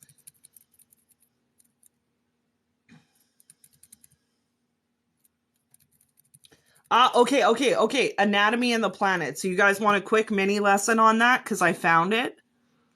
And then that'll probably be it for the night. And I will upload everything and get the study buddy up. Do we want anatomy and the planets while we're kind of talking about this? Yes. Okay. We'll go over it really quick because this is not as much to go over as I fucking swear to God I wrote all this down somewhere, and I'm really pissed that I lost the write-up that I had about it because it was really in depth, and I'm like just so disappointed right now with myself. But now that I've got at least part of it pulled back up, we'll talk about it for a little bit. So the first planet that we're going to talk about is the sun. So the sun traditionally rules the heart, the back, and the spinal column. It is also connected to the thymus. So the sun rules over any cardiac, as well as anything within your back, in your brain, and it is associated with your thyroid.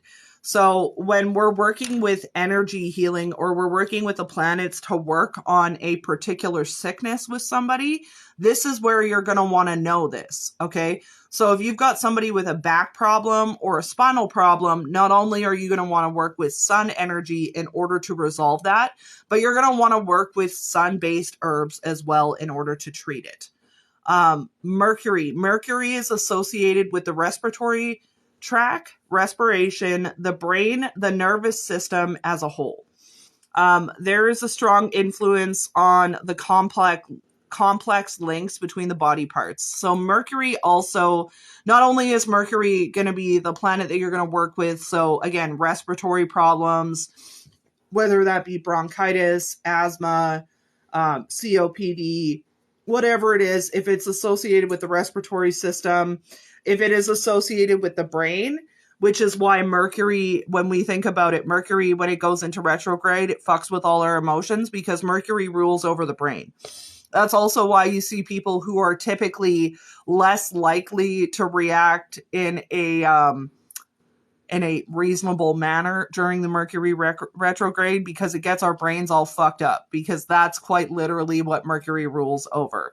And then when we talk about the complex links between the body parts, that's talking about the tendons, the cartilage, and the things like that that sit within your literal joints in your body. So connective tissues, muscles, joints, cartilage, things like that. It's very indicative of that. So if you have somebody who has like a rheumatoid arthritis or an arthritis or a connective tissue issue, something even like EDS, you're going to want to work with Mercury-based herbs or Mercury-based plants in order to treat that, because it is associated and ruled over by Mercury. Let's move down the body a little bit, and we're going to go to Venus. So Venus is traditionally connected to the throat, the kidneys, and the lumbar region. Now it connects to the parathyroids that control the calcium level and body fluids. So when we talk about Venus, when we see people who struggle to speak up, if you're somebody that like is real quiet and like kind of like just like a little bit, you struggle to stand up for yourself, you struggle to speak up for yourself, we're going to work with Venus-based herbs to bring out that property, to unblock the throat, to bring out more communication, okay? Kidneys and lumbar region is going to be digestive tract, urinary tract, and kidneys. So if you have somebody with kidney stones or somebody whose kidneys are not doing well, again, we're working with Venus energy. And we all know that Venus can be spicy, so be aware of that. That's another really crucial thing to remember. And then calcium levels within the body. If you have somebody who's either calcium deficient or they have real brittle bones and things like that, work with Venus energy to resolve it, because that, again, that part of the body is ruled over by Venus. The next one that we're going to go down to is Jupiter. So Jupiter links to the body's largest gland, at the liver, and purifying functions. It also connects to the pituitary gland, the master gland that regulates hormones and production and governs physical growth. So Jupiter on its own, it is a large, it takes up a large part of our anatomy. It rules over a very big part of our anatomy. Not only is Jupiter kind of the purification, so if you have infections, or you have viruses, or you have skin infections of any kind, where there's a strong need for purification in the body, you're going to want to work with Jupiter energy for that. Anybody with liver function or liver struggles, again, Jupiter ruled, and you're going to want to work with plants that correspond with that to bring it back forward. If you have people who struggle from stuff like PCOS, thyroid issues, or other hormonal type things, Jupiter is your man for that one. Yeah. You're going to want to focus on, and this also, it's not to say that you need to use exclusively herbs that are associated with these planets to treat these things, but you are going to want to incorporate that energy in when you're treating these ailments, because those ailments are ruled over by the corresponding planet. Let's talk about Mars. Mars was our fiery plant. Mars is our plant that's associated with everything that's spiky, stingy, spicy, or otherwise fiery. Mars connects to the muscular and urogenital system upon the sex glands. So it is an extension of the planet's association with physical sexual expression. So Mars rules over the ovaries, the testicles, reproductive organs, things of that nature. So again, if we see things like endometriosis, we see things like cysts, we see infertility issues or things of that nature, that is your Mars ruled problems. And again, we're going to want to work with some Mars ruled. You're very welcome. I'm almost done here anyways. Thank you for jumping in. I appreciate you guys coming in and hanging out with me. But yeah, Mars is going to be what we're going to focus on when we have reproductive issues. We have sexual performance issues. Anything that really afflicts your lower sexual genitalia is going to be ruled over by Mars.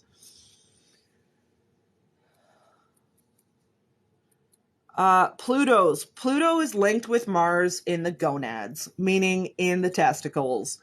It also connects to the formation of cells and reproductive function. So again, the same way we saw Mars being very heavily ruling over reproduction and sexual function, Pluto is equally as linked in with those particular organs as well. So we're going to see Mars, even though it's very dominantly like a masculine type of energy, we're going to see more of Mars energy or Mars problems when we're dealing with the female reproductive system as opposed to the male reproductive system, which shockingly is more ruled over by Pluto than what it is by Mars. Again, we're going to focus on utilizing these planetary alignments to sync up with herbs and treatments that will treat these issues properly. The next one we're going to talk about is Uranus. Yep. And guess what? It doesn't have anything to do with your butt. I know. They couldn't just make it easy. Trust me. I was disappointed when I first looked this up. I was like, Uranus, I know what that's. Oh, okay. You don't do what I thought you did. Okay. Come through with your shocking energies. All right. So Uranus. Yeah. I really thought that Uranus was going to be associated with buttholes, but it is certainly not. It is in no way, shape, or form associated with the butthole. So, fun fact, Uranus really has nothing to do with buttholes. Uranus connects to the circulatory system, the gonads or the testicles, and the pineal body, an area of the brain important to animals but disputed in significance to humans. It is sometimes spoken of as the remnant of the third eye. So Uranus is very heavily associated mostly with circulatory system and then pineal glands, which is in your brain and also impacts hormonal functions. So again, we're going to look at Uranus as a root cause of problems when we're seeing circulatory system issues. So Raynaud's syndrome, anything involving the gonads or the testicles, Uranus, apparently. But very much like when we see the pineal gland of the body, which is a gland that produces, I believe adrenaline. When you see that kind of reaction or somebody who's like very fiery, somebody who's really reactive, it could be an issue with this particular planetary alignment of the body. The next one is Neptune. We have two more. We have Neptune and then Saturn. And I know I've spit a lot of information at you guys tonight, so I appreciate you guys staying with me. So, Neptune connects to the general nervous system and the thalamus, which plays a vital role in sensory organs. So Neptune playing into the nervous system and then your sensory organs, which are, the tips of your finger, your tongue, your nose, your ears, your eyeballs, things like that, as well as any other like real sensitive parts of your body. So if we're seeing people with like nerve damage or even like nervous system issues in the sense of the like they have like anxiety and stuff like that, working with Neptune based plants or herbs can help to neutralize that and bring it back into balance, into organization. And it's also important to remember that Neptune really rules over all of the organs.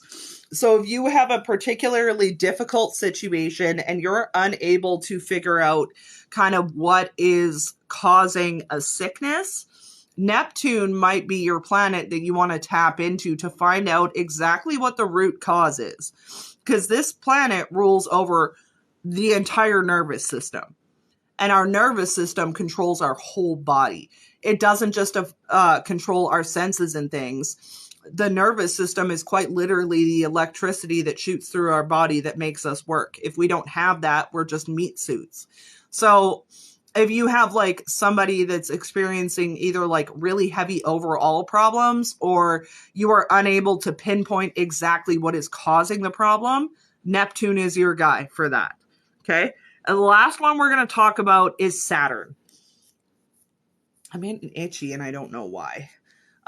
Saturn. Saturn is most known for its connections to the bones, but is also associated with the gallbladder, the spleen, and the teeth. So Saturn, again, being our guy that rules over the bones, you're going to want to lean on the bones or on Saturn when we're working on osteoarthritis, bone breaks, bone fractures, people with bone density issues, gallbladder stones or bladder stones in general, your spleen, which I'm going to be totally real with you guys. I don't know what a spleen does. I don't know why we have them. If I don't know something, I'm going to tell you guys. I don't know why it's there. Skin and teeth. So eczema, psoriasis, skin infections, skin allergies, things of that nature, work with Saturn energy in order to resolve those. Teeth, whether you're, which I'm going to keep in mind because I like dealing with teeth. Thank you.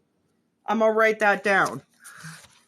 I don't know what it does. I was like, I don't know. I can spleen, some weird thing.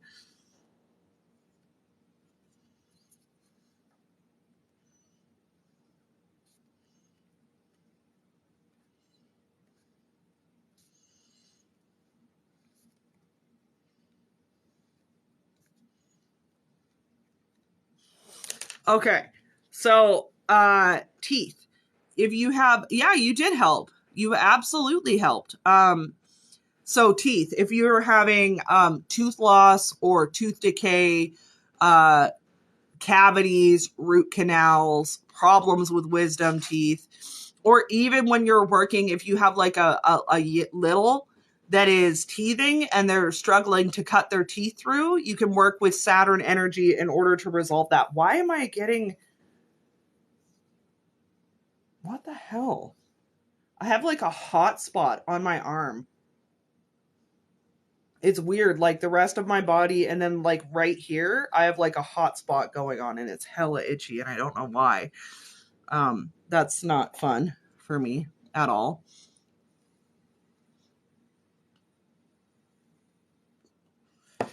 It's okay, we're almost done here. So yeah, Saturn.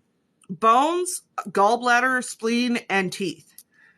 For sure. Do you guys have any questions or anything before I close this off? I'll probably stay on here for till 8:30 my time, which is 8 minutes, but I'll give you guys a little bit of time to ask any questions that you have.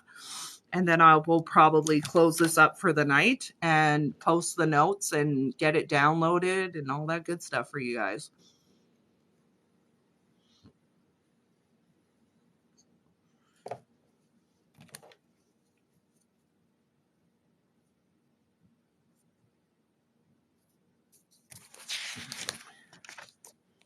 And then, like I said, next week we're going to do limited ingredient witchcraft. We're going to talk about witchcraft with no ingredients.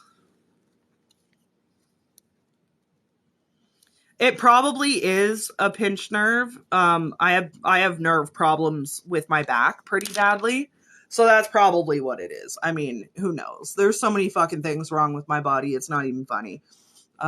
So it could be a pinched nerve that's acting up. It could be, who knows? Who knows? Nobody knows. It's a mystery. But, you know, like if I do need to figure out why I'm burning up, I'll just go to my boy Saturn, who rules over all the skin problems, and we'll get it looked after.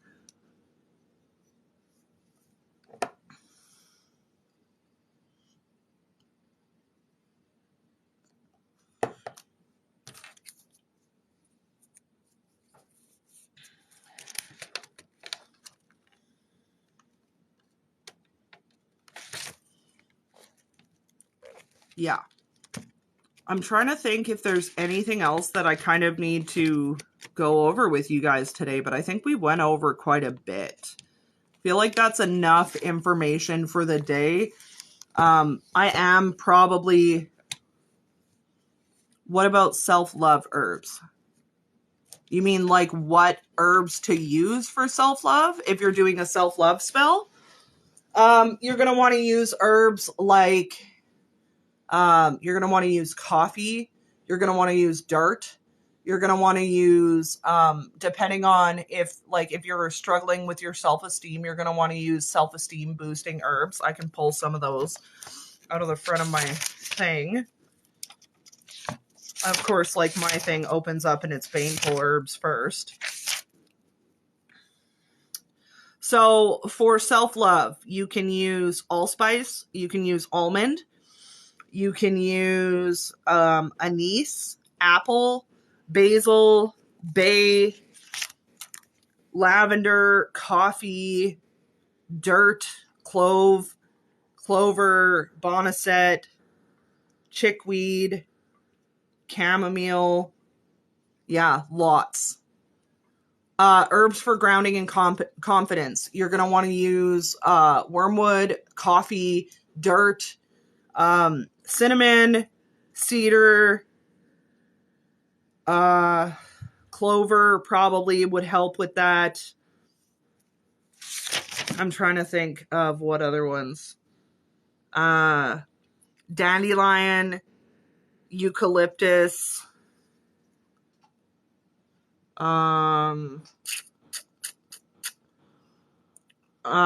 sweet flag, ginger,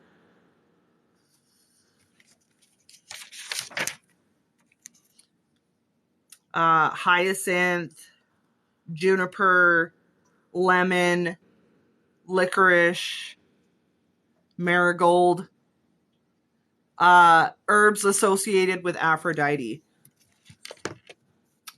That's going to have to be one that I look up, but I can pull it up for you.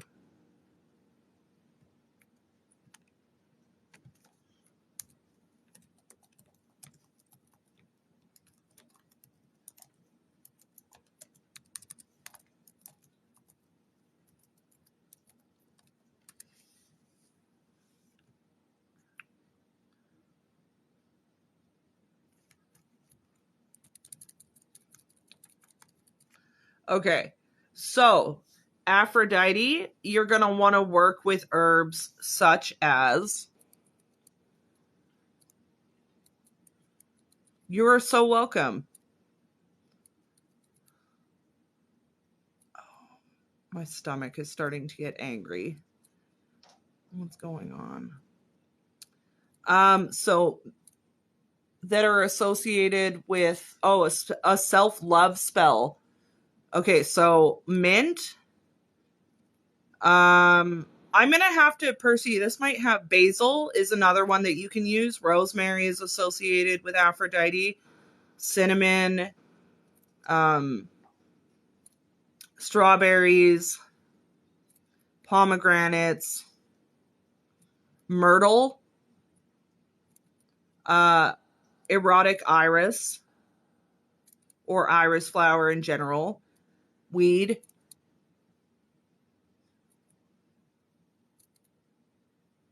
Roses, lilies, myrrh, frankincense, Yeah, there's lots. I can, yeah. So then use them. Put them together and do something with them.